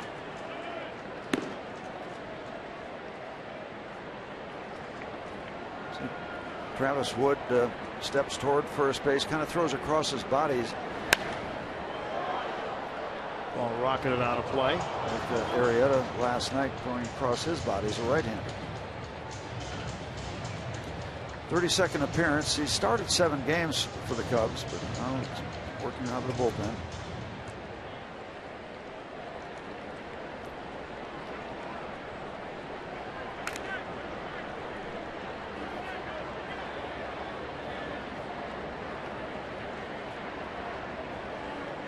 One, 2. 2 balls, 2 strikes. Morse originally drafted by the White Sox. Grew up in Miami.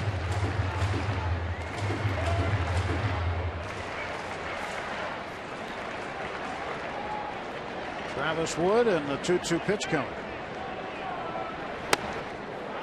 Count is full, 3-2. 1 out.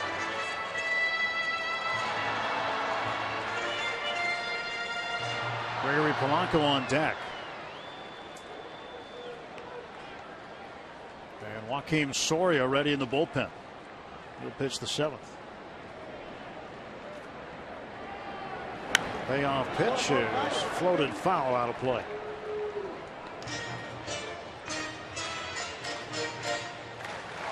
Three, 2, 1 out. Sometimes you'd start a runner. Depends on how much of a strikeout candidate the batter at the plate is, because if you get the strikeout, you risk the strike him out, throw him out, inning-ending double play. Sometimes with one out and a 3-2 count, you'll start the runner, try to stay out of a double play and a ball hitting the ground.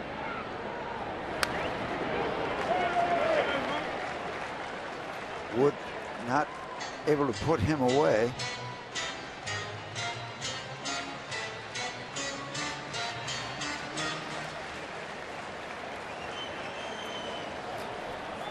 Jeff Branson, the batting coaches always love extended at bats. Guys up there battling and fouling off pitches, staying alive.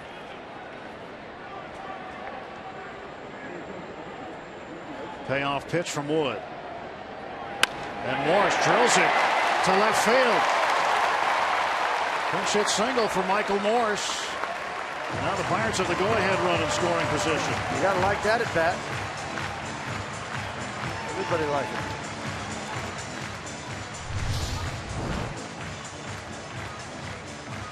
Boy, and that is center cut. USDA prime, and he takes advantage.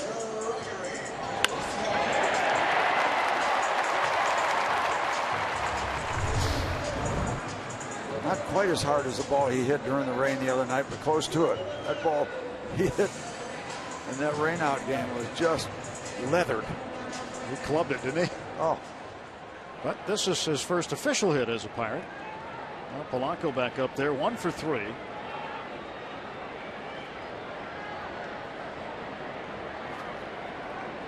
Polanco, the only player not named Jay Hay with a leadoff home run this year. Jay Hay's got 2 of them, actually. One on opening day at home against the Tigers. And another one later in the month on the 21st of April against the Cubs.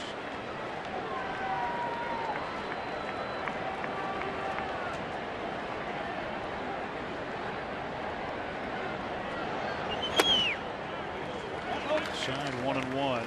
And when you see Wood, when he goes into that stretch, Steve, again, and creates that crossfire, how tough is that for a lefty to deal with it? They don't like it. They don't like it. Now, he sets up that way, but as he comes forward, he does kind of square up as he gets ready to let the ball go, as Arrieta did. But this early part of it certainly gets your attention. I thought Arrieta was really effective last night coming across from his delivery down the third baseline. Jake. Dan Herron went 5 innings sorry. tonight. I couldn't tell it. Both the beards got me. A lot of beards in baseball. Baseball and beards, they seem to go together now. That's a shot in the right field, a base hit. Cervelli will get waved around third. Here comes the throw from Soler. Safe at the plate is Cervelli. Gregory Polanco, an RBI base hit. Pirates back in front, 5-4.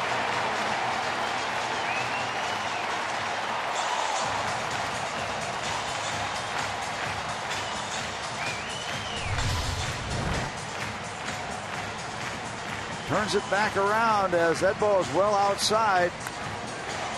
And he gets the base hit because he hits the ball so hard. If he doesn't hit it that hard, they might be able to flag that ball down on the infield. But now it's going to be more activity out of the Chicago Cubs bullpen as Joe Madden comes out. And on we go. Pirates back out in front. Well, 4 right-handed hitters due up next for the Pirates. Marte will now face Pedro Strop when we come back. Pirates up by a run.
John Rodriguez comes in a pinch run for Michael Morse. And starting Marte coming to the plate, he will face Pedro Strop.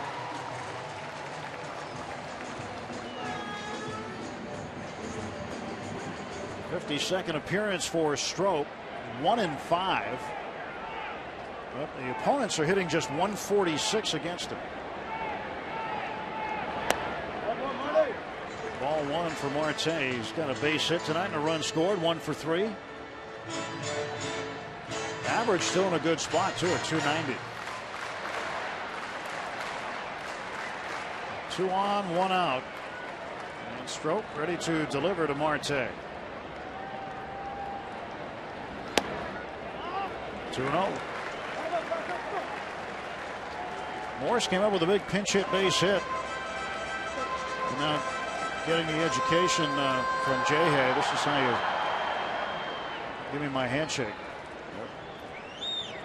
A lot of handshakes. Handshakes 101. A lot of handshakes, signals, different things between players. I can't be too critical of the handshakes, but we did some of that too. In fact, we had to trade a pitcher because he couldn't never catch on. Is that right? Bob Miller, yeah. Oh, right. Bob Miller. Good guy, good addition to the Pirates, but handshakes were tough.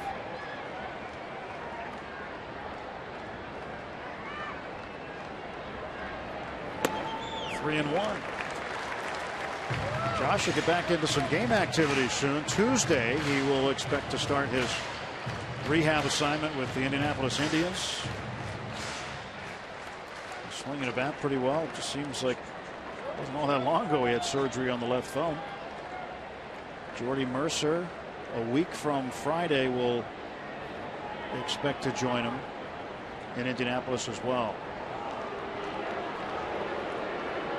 Jordy thinks that he may be back by mid-August if all goes well. Some of these games are long nights for the managers. Joe Madden wearing it tonight. 3-1 from Strop. Ball 4 and the bases are full of Bucks. So Strop comes on and the plot thickens for the Pirates with just still 1 out. So 2 good relievers coming out of the bullpen. Rossier's going to come out. Jared Hughes struggling with control. Strop comes on, struggling with control. Andrew McCutchen's been hitting the ball hard tonight. Last time up, he lined out to third. I don't know how Chris Bryant saw it. He hit it down there so hard, but it was in the 3rd inning when he did this. Center field and gone for home run number 16. Well, our Rivers Casino tips to win. Amp up Andrew. Might want to dig your heels in. I don't think we've nearly seen the end of the scoring tonight. It's got that feel of one of those kind of games. Well, the bases are full. He's got 2 men in scoring position, and Andrew with the 2nd best batting average in the National League with runners in scoring position, hitting an even .400. Buster Posey, the only guy ahead of him for the Giants, hitting .408.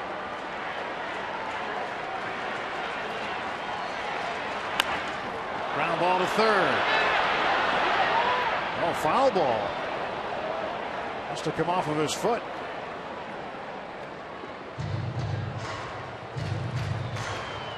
That is indeed what happened. Home plate umpire Tony Randazzo held both hands up, saying dead ball. Ooh, hit the shin guard. Yep, knocked it sideways.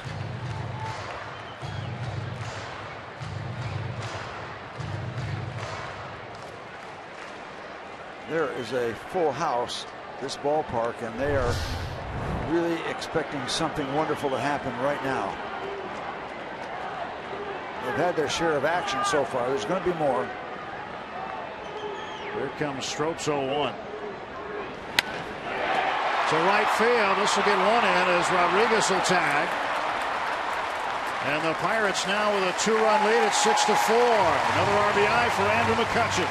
Hit that ball right on the button.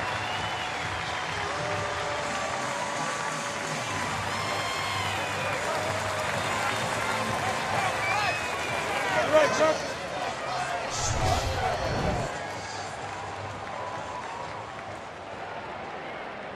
job of getting under that ball, getting some lift, getting it away from the infielders, where they could have had a chance perhaps to turn a double play, but Andrew gets the job done. First and second with 2 men out now for Aramis Ramirez. In the dirt, blocked by Schwarber.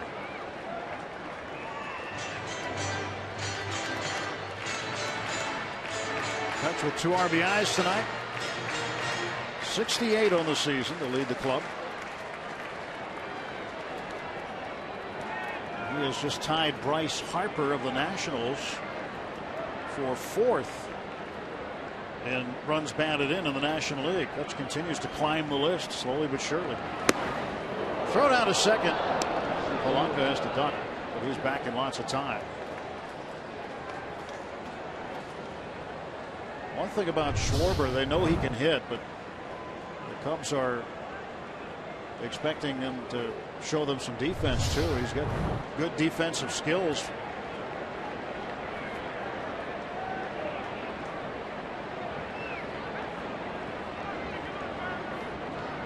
He's going to learn more at the major league level, certainly. 1-1. Off ball and 2 strikes.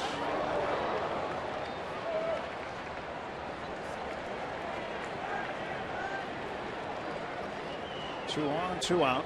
1 and 2 to Ramirez, who was 2 for 3 tonight with a run batted in. Marte at first, Polanco at second. Great speed on the base pass.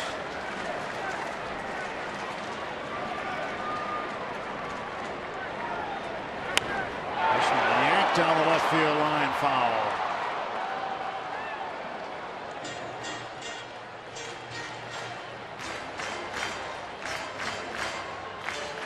Near this huge crowd tonight. We've got to be close to 38,000. Rotunda filled up.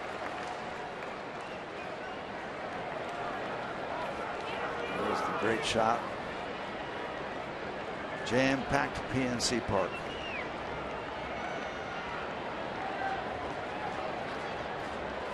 That's just as pretty as the blimp shots. 2, and Ramirez goes down on strikes. Pirates get 2, retake the lead, and McCutchen with 2 RBIs tonight.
In prime time starting at 8:08 p.m. All kids 14 and under receive a Garrett Cole and Gregory Polanco Cup. Compliments of Sheets and Coca-Cola.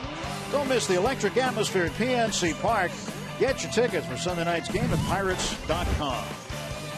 UPMC scoreboard 6-4. Pirates in front. Gregory Polanco giving the Pirates the lead with an RBI base hit. Andrew McCutchen added a little insurance with a sacrifice fly. And Sean Rodriguez remains in the game. He'll play first base. And will bat in the 9 spot. And Joakim Soria inserted in the 7th spot in the batting order. Makes his 3rd appearance with the Pirates. It's a nice luxury to have coming out of your bullpen. Oh, it is indeed. Sunday afternoon when Mark Melancon was suddenly ejected from the game in Cincinnati as he was going for a save. Clint Hurdle had the luxury of having Joakim Soria come in and finish things up. Former Tiger closer. Now it becomes a 3-headed monster. The Pirates back into the bullpen. It had a long string of successful outings with the Kansas City Royals and Detroit. And you certainly don't want to think about free passes with the way the ball's getting knocked around. There's been 15 hits, 10 runs scored so far. Played 2/3 of a ball game. Strike to Russell.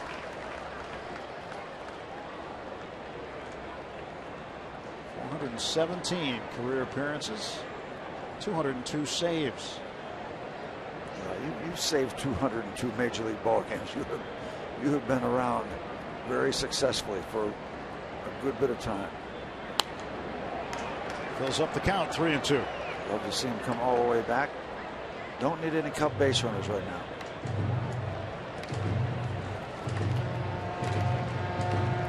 Dexter Fowler waits on deck. He's the leadoff hitter.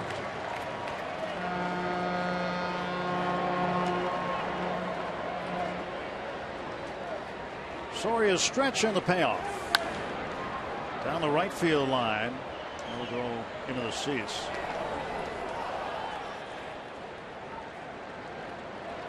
Gateway Clipper heading down the Allegheny. That's going to be a fun party on that vessel tonight. Beautiful summer night.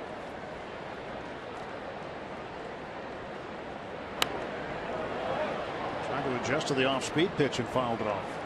Gutsy call. Going off speed, full count. Good crowd on the boat tonight, too. Oh, yeah. I remember those early days of the submarine races. Never found out who won, did you? Yeah, I did. This is becoming a pretty good battle with Mr. Soria and Mr. Russell.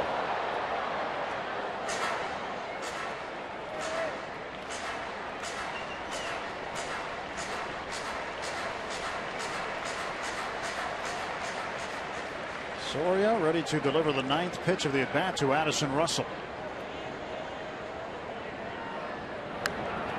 And there will be a 10th.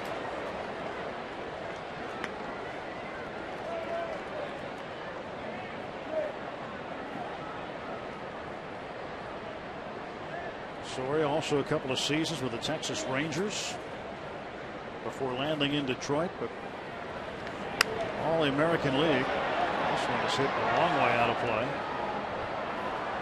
First time in the National League. And one of the things he talked about, Steve, when he showed up in Cincinnati to join the Pirates is, you know, it's a learning curve now, learning the National League and the National League learning him. So he wasn't sure which side would have the advantage, but he was going to go out there and do whatever was asked of him. Whoa, that's a strikeout. Well, really pulled the string.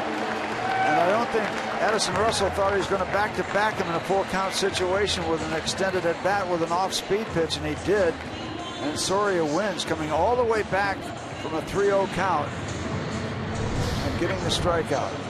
It's a gutsy pitch, and he gets away with it. Once again, somebody chasing a ball that's almost in the dirt, just totally sold out for the fastball.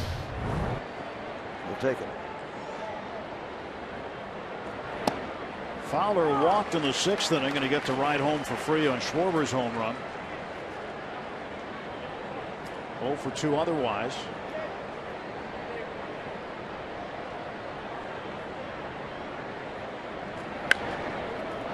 Bouncer to gone. Good hop.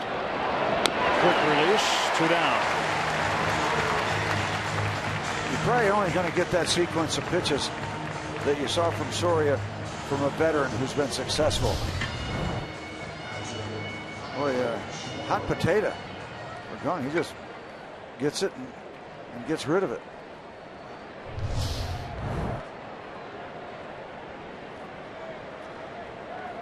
Kind of know what the plan would be right now. Wouldn't it be Soria, Watson, Melancon? It's a nice little sequence to think about. Shortens up the game a bit. Yeah. Well, you can start playing 6-inning games. You got something really special going for you. Here is Schwarber. Does he get his money's worth, doesn't he? Yeah. Home plate umpire Tony Randazzo took that foul ball. Yeah, this young man Schwarber really can knock the baseball around. Even his foul balls are hard.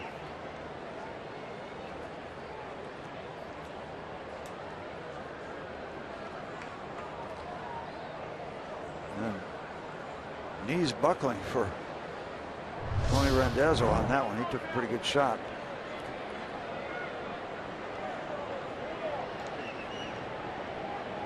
Yeah, all three people around that home plate area well experienced in those shots. 1 ball, 1 strike. You get those kind of scenarios. The batter, who's a catcher, the umpire, and the catcher himself. When one gets it, the other is going to make time for him.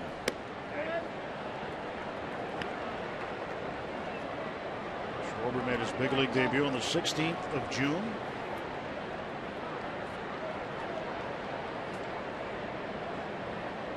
His first 18 hits as a Cub came on the road, becoming the first Cubs player to do that since 1914. You get the feeling, Steve, we're seeing a core of young players coming together with the Cubs. Schwarber, the latest arrival. Man on deck, Chris Bryant, Anthony Rizzo among those players. He's kind of the veteran of the core now.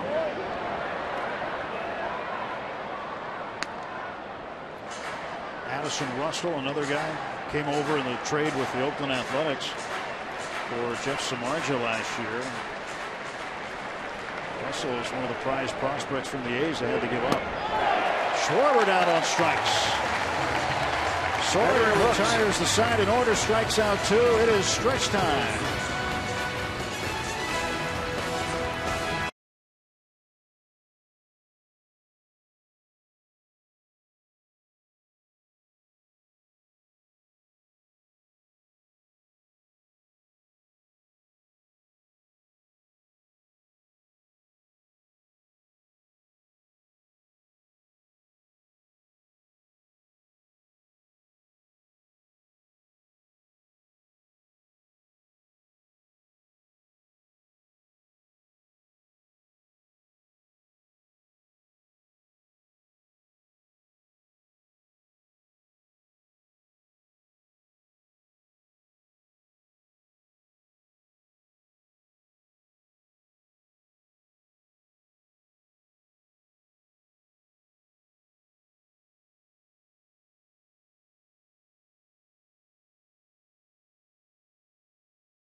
Pirates are looking to end the Cubs' 6-game winning streak, the longest active winning streak in the majors.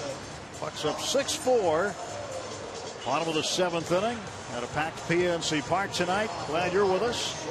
Joakim Soria with a clean top of the 7th. 2 punch-outs. Really like what you see out of Joakim Soria. That's a great thing, because, you know, we used to put so much emphasis on the starting rotation, and you should. But with so many 5- and 6-inning starts, the more you can load up your bullpen now, it's transitioning over to critical bullpen work. And to have 2 closers, one might work the 8th inning on occasion, but if your main man needs a rest or something, put Soria in there. I mean, it's a luxury. That's a great pickup. Great pickup. Jung Ho Gung skies one to right off of new reliever Jason Mott. And now Jung Ho is 1 for 4. Time now for our Data Strong fan photo of the game, brought to you by T-Mobile. Let's see what we have tonight, Steve. Who sent it in? Lara Ray posing with a couple of the ball girls here tonight. Yeah. That is Cameron in the picture. He is the Data Strong fan of the game.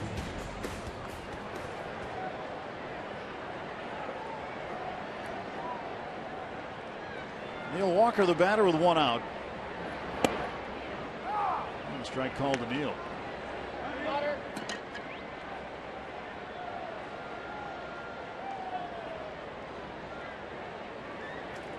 .269 the average, 10 homers for Walker. We talk about Walker and hitting home runs. I don't know if you realize this or not, but since the start of the 2012 season, Neil leads all National League second basemen with 63 home runs. Next on the list is the Reds' Brandon Phillips with 51. So he's got him by an even dozen. And Phillips has been around forever.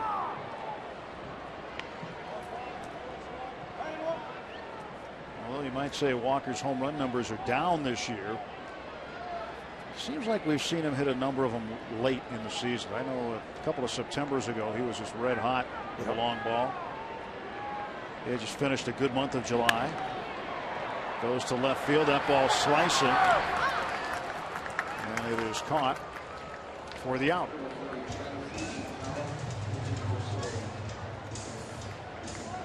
Two men gone on the bottom of the 7th inning. And now the pitcher's spot is up, so Travis Ishikawa will come up and bat for the Pirate pitcher. Easy to give you his numbers. That clean inning you talked about with a couple of strikeouts, 1, 2, 3 with 2 Ks or tickets. I didn't know they called the strikeouts tickets anymore. I found that out the other day, just trying to catch up with a lot of things. A couple of tickets. This is new jargon. It's all right.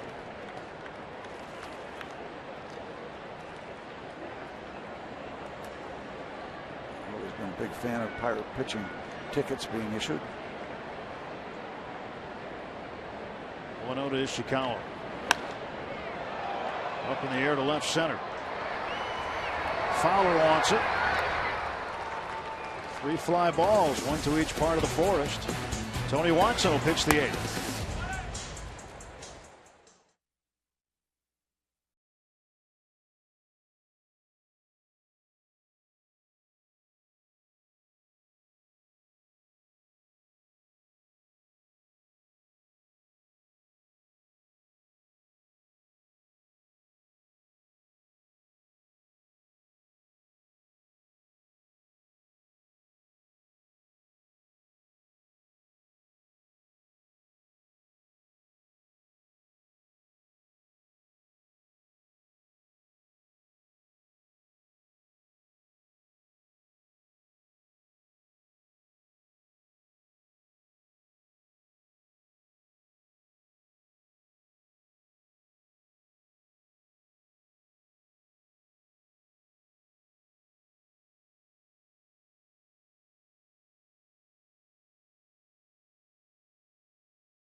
series against the Dodgers. Our coverage starts at 6:30 with Pirates pregame presented by WB Mason on Root Sports. Classic pitching matchup too. Left-hander Clayton Kershaw at 9-6 will pitch for Los Angeles against Southern California native Garrett Cole, who has 14 wins, 14-5. What does Kershaw have? 9? He's got 5 more wins? Yep. Okay. Put that in the hopper, too. Yeah. Put that in the hopper, too. Should be fun. Should be fun here in the top of the 8th with Tony Watson. 50th appearance for Tony. He's made back-to-back hitless outings after he got roughed up in Minnesota on the 28th of July. After that, he's come back very well. It's a foul ball off the bat of Bryant. So he's got some tough customers here in Bryant, the 3-hitter, Rizzo, the cleanup man, and Soler, the 5th hitter.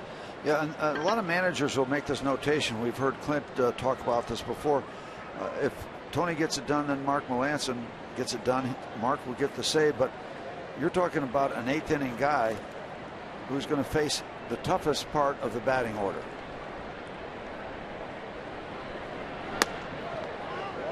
So you go back and say, well, yep, Mark got the save, and deservedly so, but you know, you'd like to give 2 saves because these guys don't get those kind of numbers, those kind of stats.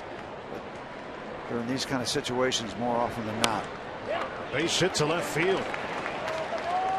And Bryant starts the 8th off with a single. Another great crowd here tonight at PNC Park. 35,759 on this Wednesday night. This keeps getting better and better. And they'll stuff some more on Friday. And there you go. The whole picture from high in the sky. Rizzo pulls a foul.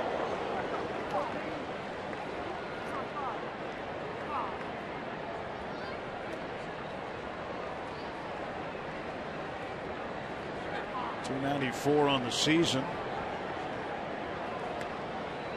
His 21st home run and the 6th tonight.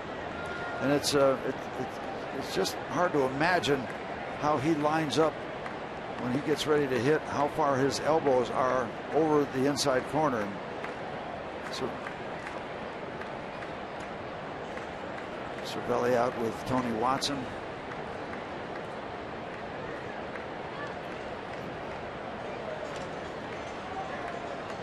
Time Rizzo waits.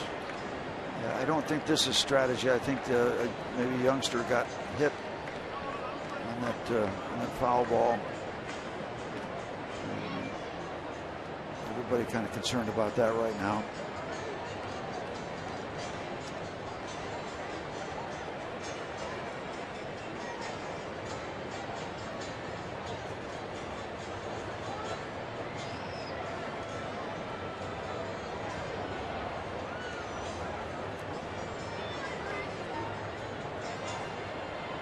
The game paused right now as young fans being attended to, and he's getting a nice round of applause.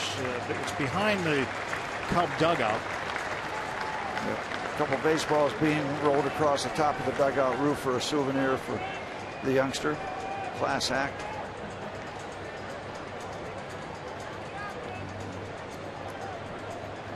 We'll move on to the baseball game as he's been well attended to. And, he's doing okay. 0-1 the count to Rizzo, and the pitch from Tony. Fastball in, 1-1.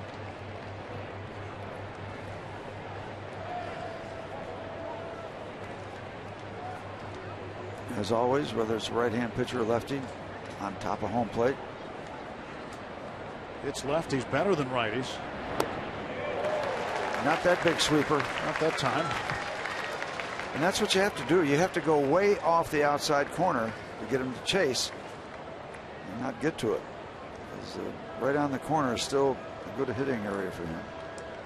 Rizzo 3 for 13 against Watson. .231 against Tony. There aren't too many left-handers that are 3 for 13, are there, against Tony Watson? You look at the Cubs roster. He's got more hits than anybody against Tony Watson. There's a lot of offers.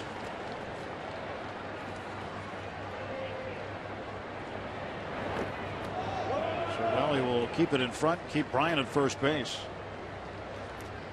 6-4, Pirates lead it, top of the 8th inning. Nobody out, a 2-2 count on Rizzo with Bryant, the leadoff hit at first base. Good job, Francisco, not letting the ball get behind him. That's the green light to go. Sideways, or not too far sideways, but out in front. You got to freeze, especially when you're down 2 runs.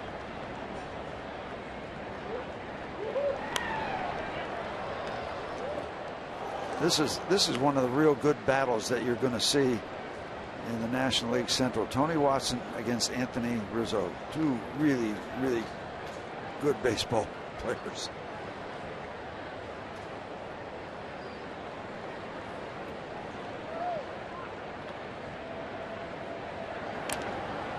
And fouled off by Rizzo. Again, trying to get in there inside.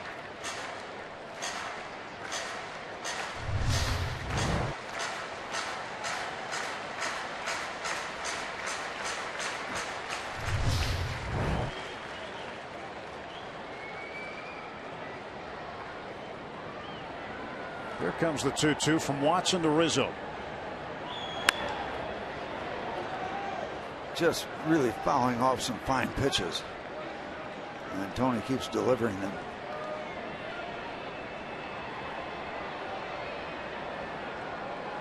Whoop.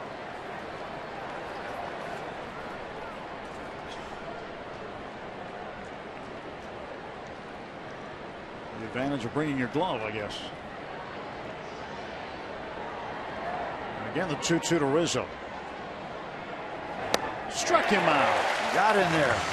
Got in his kitchen. That is some fine work.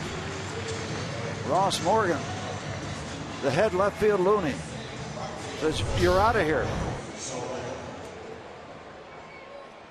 Well, what a great pitch. Tony wins that one.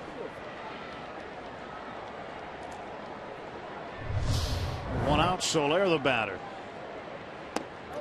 And you never get down to saying what was the pitch of the game. Just so many delivered. But if they had a category or a stat for that, that to me might have been the pitch of the game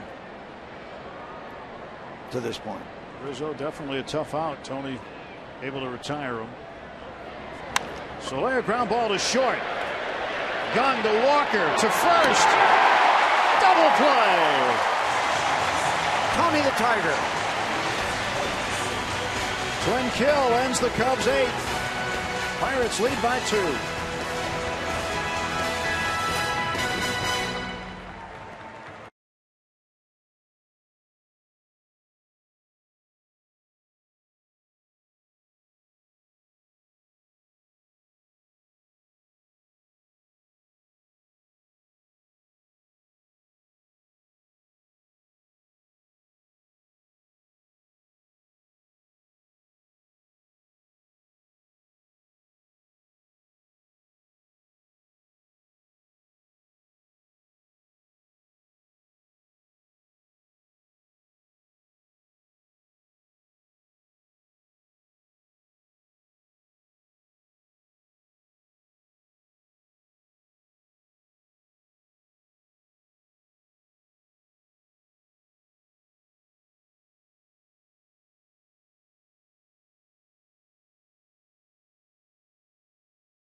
For the Cubs, bottom of the 8th inning, Francisco Cervelli will lead off, facing Jason Mott. Tony Watson inducing the inning-ending double play ball hit by Jorge Soler. Ball delivered to Cervelli. 1 for 3 tonight for Francisco. He singled and scored in the 6th. Good looking pitch right there. 1-1. Well, some news out of Cincinnati. Matt Carpenter of the Cardinals has hit his 15th home run.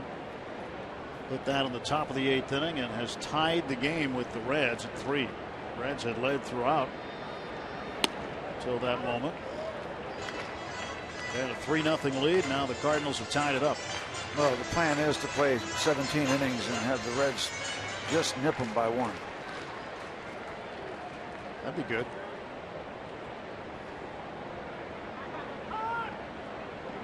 Taking you right above home plate at PNC Park.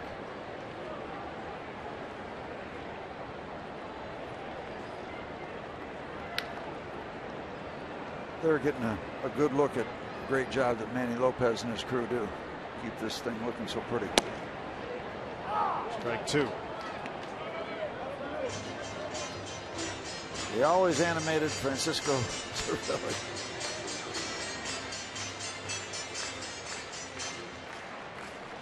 Tony Watson his job tonight. Super again. He has left his office and is relaxing.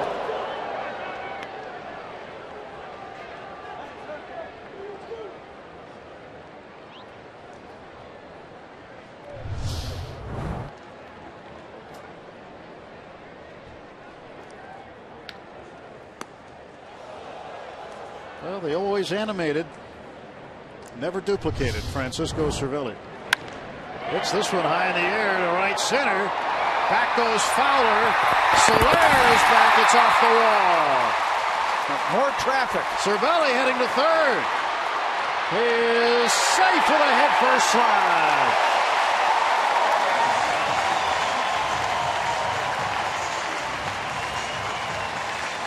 They always animated Francisco Cervelli. So the Cubs had a little traffic issue between second and third. Now they have a little traffic problem in right center field as again this ball carries and carries and carries. It's been happening tonight. Fowler, Soler, neither one.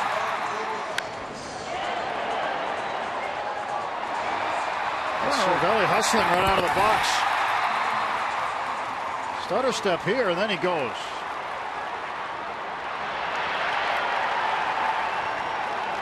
Third triple of the season for Cervelli. And a runner at third, nobody out. Sean Rodriguez up for the first time. Cubs infield drawn in. And a strike to Sean. I really don't know, watching that replay again before this action at third base, if either one takes charge, if either one's going to catch it. Because it did carry, and that might have been a non-factor, that traffic out there. Third triple of the season.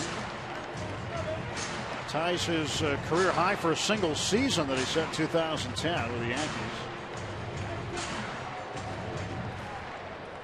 It's a long trip around there when you've been catching every day, or just about every day, most days. Just deep into the ball game.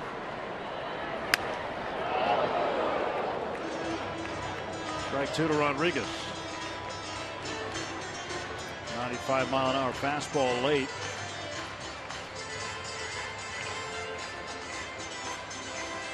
Rodriguez facing Jason Mott, former Cardinal closer. He is a converted catcher.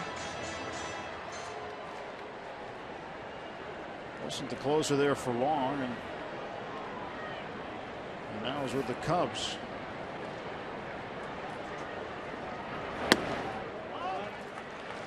Pirates a really solid opportunity to add on to their 2-run lead here in the 8th.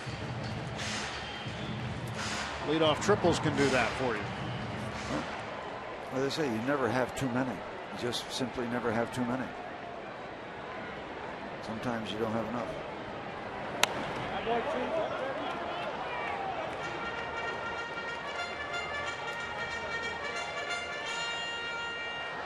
Mark Melancon preparing himself for the ninth.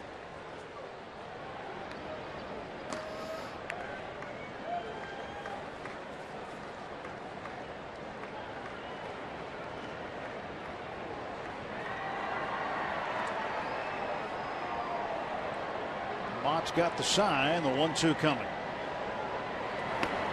2-2. Last home run Sean hit was against Chicago. Not the Cubs, but the White Sox. Back on June 16th.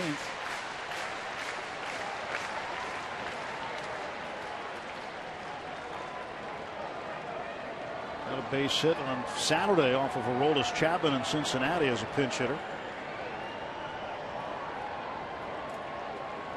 2-2. This one to the right side, but foul.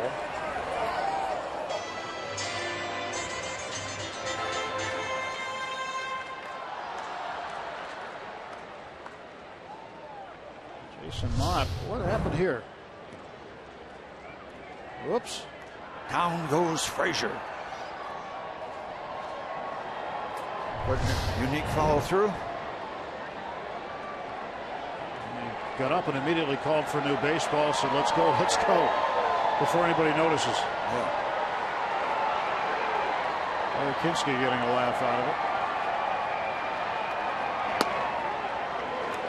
Schwarber trying to frame that pitch back in, but probably moved it too much, and Randazzo calls it ball 3. That's a big man bouncing around the mound after he let that ball go.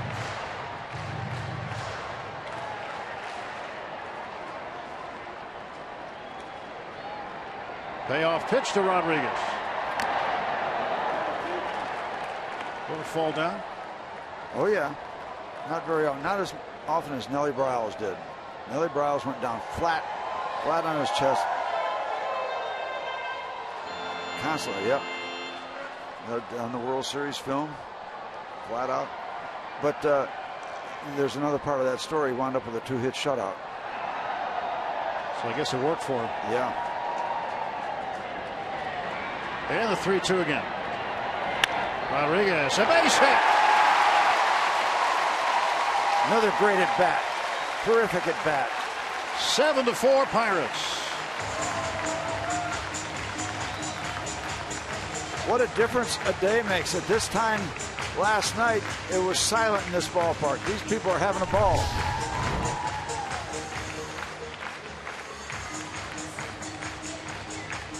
That pitch right off the outside corner, right back through the middle. Add on. There it is. Any way you look at it. That's going to chase Jason Mott out of the ball game. Cervelli comes back and issues his report.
Night in Pittsburgh. Go back and check out our Chick-fil-A double play that ended the Cubs half of the 8th inning. Jorge Soler hitting into it.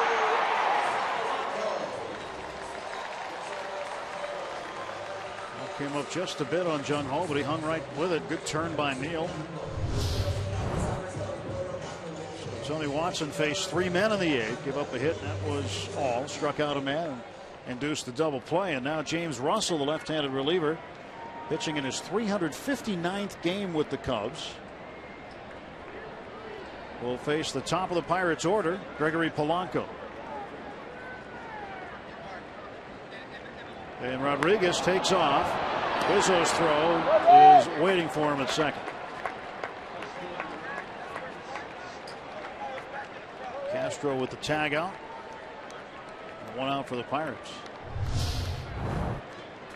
The early break, and then a textbook throw from Rizzo.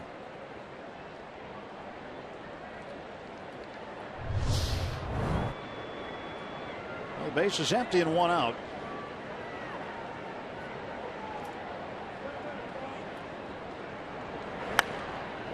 Gregory pops this one up. Bryant over by the railing, just out of his reach. That was about equidistant between Chris Bryant and Dan Potash. Well, I thought it was a rather weak effort by Dan. And look at Joe. Joe gives it an effort. Yeah, he's leaving his post and trying to save Dan. Less than nothing from Dan. Less than nothing. I'd like to keep my beauty. You did. Thank you. You did. Nice job at that. Thank you. No harm, no foul, no ball. There's a swing by Polanco. You got the plexiglass protection, and then, I mean, with Joe in front of you, there's no danger at all that you're going to get a ball over your way, Dan. Well, did you see what he did? Yeah. What's that? That's called protection. Dan, protection.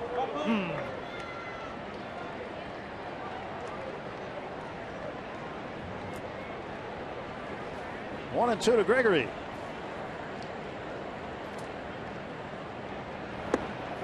It's 2-2.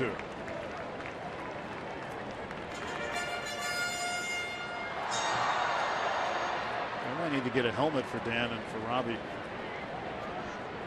Yeah. Robbie's gotten in the way of a few this year down there. I've seen some good efforts down there.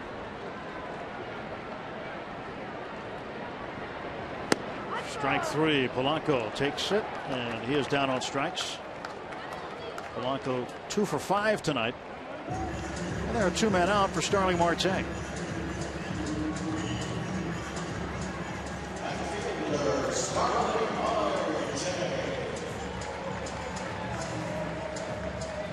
James Russell pitching late in this ball game, and for the last several years, under different managers with the Cubs, we have pretty much seen James Russell be the designated pitcher for Pedro Alvarez later in the ball game.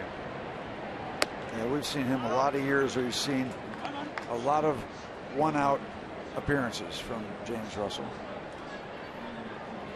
But Joe Madden has him in a little different role, apparently. Marte fouls it off to the right. 1 ball, 1 strike. Mark Melancon preparing for his role. You don't have to tell him when to get ready. He knows. Yeah, pretty well defined.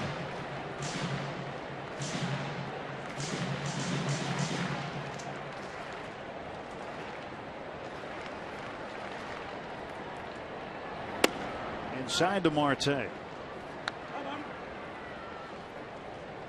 295 average for Marte with the bases empty this year. Sean Rodriguez, an RBI base hit, scoring Cervelli after the leadoff triple. 3-1.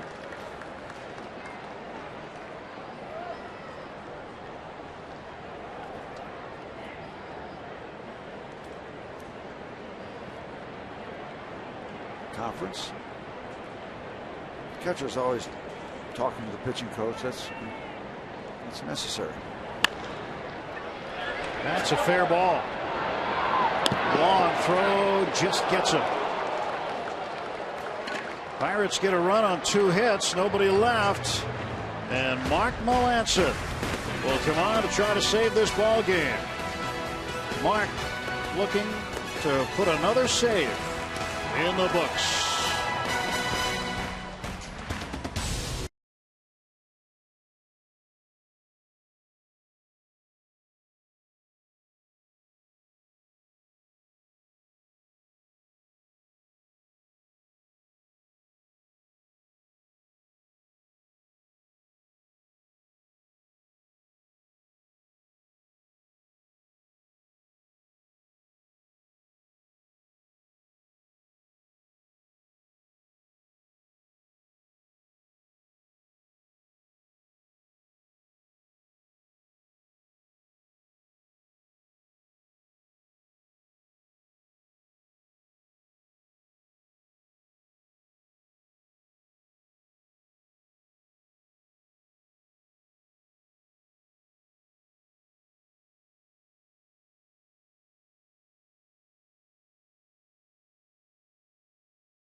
And you got to get DirecTV. Call 1-800-DirecTV. And DirecTV and the Blimp also hooking up Pirates closer Mark Melancon, who took a ride this afternoon with his wife and daughter.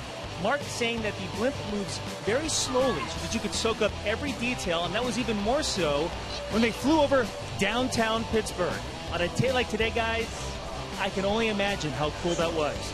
More on this story in a brand new edition of Inside Pirates Baseball this Saturday on Postgame. And Mark enters the game back down here on Earth. What a great experience. My goodness. Yeah, he's been trying to do that for a while now. He told me earlier today. He finally got it done, and he is certainly one for adventure. Well, let's hope he can get it done here. He's got a little wiggle room. 33 saves. He is the top saves guy in the game right now.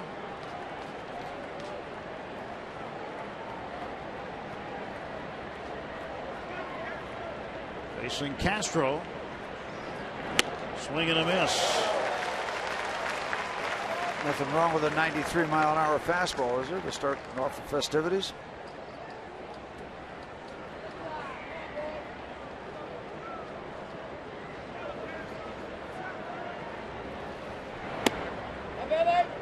One ball, one strike.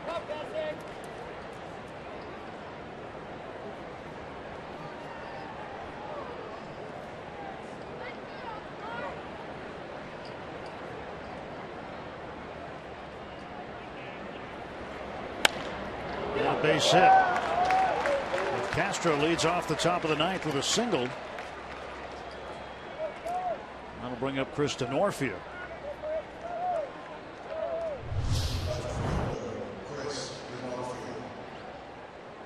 Good looking pitch, just a routine single. It finds its way into center field.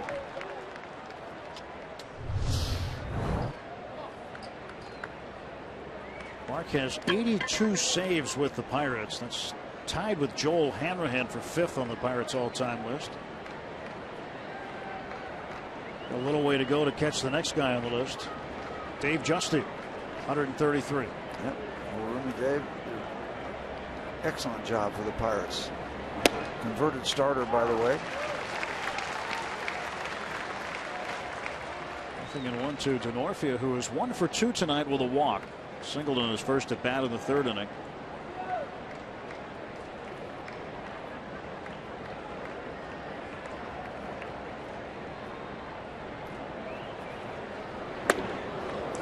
Dave Justy, by the way, worked 10 innings in postseason. 1971 when we won the series, 10 scoreless innings. big part of Shut it all down. that success. Absolutely.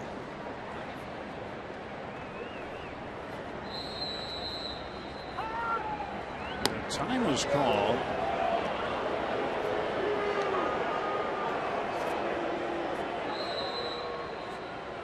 Nobody liking that. Folks that are left at the ballpark. You hear that whistle? Maybe that distracted Denorfia and he wanted the timeout.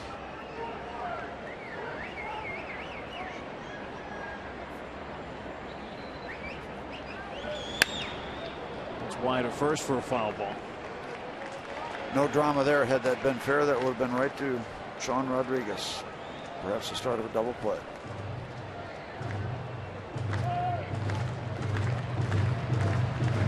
Ball of 2 strikes to Denorfia. Melancon has converted a team record 31 straight saves. Looking to make it 32 here tonight. Nobody out. Castro at first.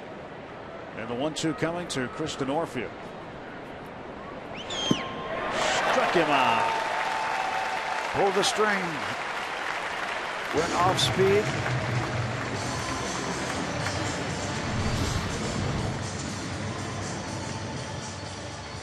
Almost looked like a changeup, almost like a forkball. Look at the bottom fall out of that pitch.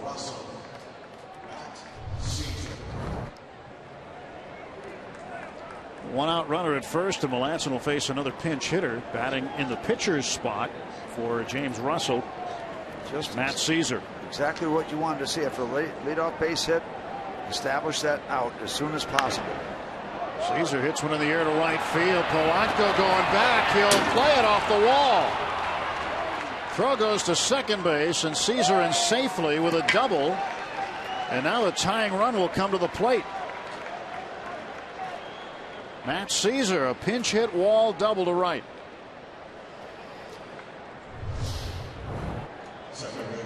Another ball carrying a long way, and that ball, that was in a dangerous spot. That's a go zone up out over the plate to the short porch in right field. And Polanco gets a good bounce. Nice to have that extra run, isn't it? At Sure this is. point. Got Addison Russell, the number 9 hitter, coming up right now to face Mark. And he takes a strike. Mark also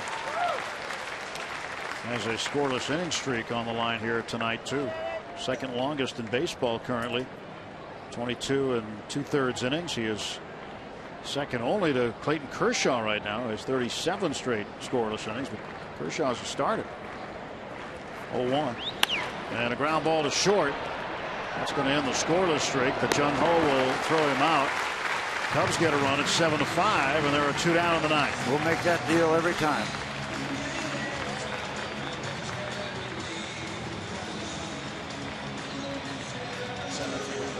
So the Cubs down to their final out, and Dexter Fowler, the batter. He's without a hit tonight, 0 for 3 with a walk. Pirates an out away from win number 62. On our feet.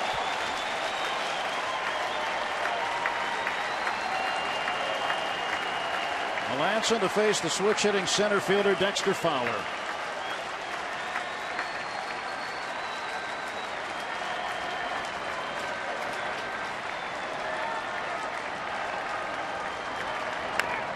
Strike 1.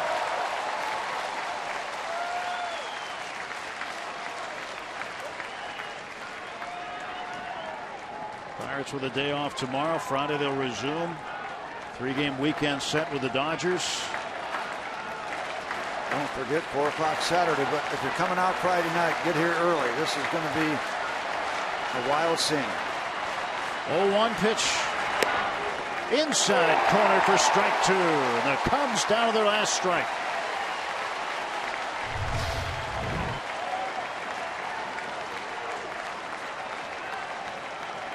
Pirates get a call. That's okay. It's our Pirates. Simple as that.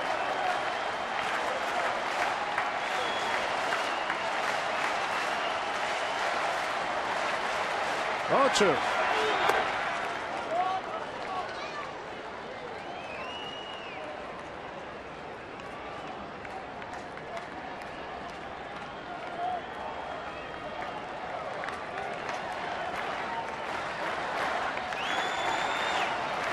Crowd back chanting again after a brief break after the ball.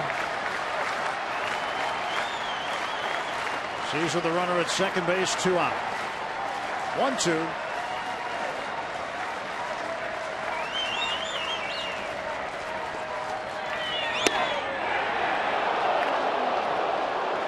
They wanted it.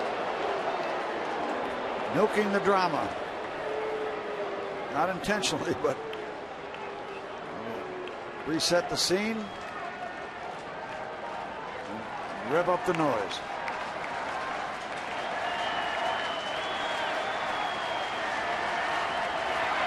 Strike 3. That's the ball game.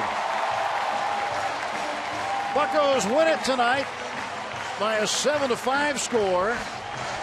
62-44 the record. Gregory Polanco leadoff home run and an RBI in the 6th inning with a single. Andrew McCutchen also with a home run tonight. So the Pirates bats played tonight at beautiful PNC Park. And one of those nights, Tim, where you really weren't quite sure until you put the lid on it. And Mark Melancon did that with a strikeout of Dexter Fowler and a very important win. You didn't want to have the Cubs within 2 games. Now it's 4. Whole different feel. Big win for the Pirates. Important win for the Bucks tonight. Well, Melancon gets it done in the end. 32 straight saves, extending his club record. Major League saves leader gets it done here tonight. Final score 7-5. Pirates win it. Let's go downstairs to Rob King and Kent Jacoby. Tim and Steve, thanks very much. We'll be checking back in with the guys who called the game for you in just a little bit. Teague, nice victory for the Pirates again. You heard Steve talking about it at the end of the game. You don't want the Cubs getting uncomfortably close in this wild card race. Obviously, you still want to win the division. But if you're going to win the wild card, you want to be first in that wild card. Yeah, you're still focused on the wild card, but you're also focused on the position that everybody else in the division is in. This puts a little bit more distance between the Pirates and the Cubs. Pirates winning by the final score of 7-5. They snapped the Cubs' 6-game winning streak in the process. Let's go downstairs where Dan Potash is standing by with Andrew McCutchen. Danny. All right, guys. Well, it was a little dramatic at times, but this is the second game of 12 games for the Pirates against some pretty good teams. The Cubs, the Dodgers coming up, St. Louis and New York. Andrew, how important was it to get a win to make sure you continue to have that cushion on the Cubs in the wild card race? You know, these are definitely must wins for us. So it was good that we were able to go out, battle all day, and be able to get the W. You're hitting over 400 with runners in scoring position. You get the big home run here. You get the sac fly, 2 RBI. How much do you embrace the opportunity to come up with guys on base, but then bring them home as well? It's good because I know they got to pitch to me. So, you know, I'm ready to go, and I'm just ready to hit. I know not everybody here knows this, but Andrew had a special visitor here at the ballpark earlier today. 12-year-old Cameron Pittman got a wish that came true thanks to the Make-A-Wish Foundation. He arrived on helicopter. You spent the whole day with him, and then you hit that fat home run. Was that the icing on the cake for him? Yeah, man. You know, sometimes I think things are bigger than the game. And, you know, I felt like just today being able to hang out with him was awesome. And I think that's just God gave me a little gift right there. Andrew, well done. Thank you. Thank you. Andrew McCutchen with a big day and more reasons than one, guys. Definitely, Danny, and Andrew McCutchen, a special guy, a special player, Teague, and the Pirates offense with a catalyst. Andrew McCutchen right in the middle of things again, pounding out 12 hits tonight, getting to 7 runs, and giving the pitching staff doesn't always need 7 runs. They needed most of them tonight. Yeah, they did. I mean, the way Jeff Locke was going along earlier in this ball game, you said, you know, 2 or 3 was going to be enough, but he ran into that tough 6th inning. But, again, the thing tonight, the 12 hits are good. The 2 long balls are really good. The fact that the Pirates are hitting the ball over the wall. When they hit multiple home runs in a game, they're almost unbeatable. So we saw this happen last year when they took off in the second half and put that run together. We're seeing it happen again today, or again this year. When you hit the long ball, when the Pirates hit the long ball, that's when they put the big numbers up on the scoreboard. So the Pirates push the Chicago Cubs back to 4 games behind them, splitting this rain-shortened 2-game series with the Cubs losing last night, winning tonight by the final score of 7-5. Coming up on Pirates postgame presented by the Allegheny Health Network. Highlights, postgame reaction, plenty of analysis from Teague. All that and more on the way. Coming up next.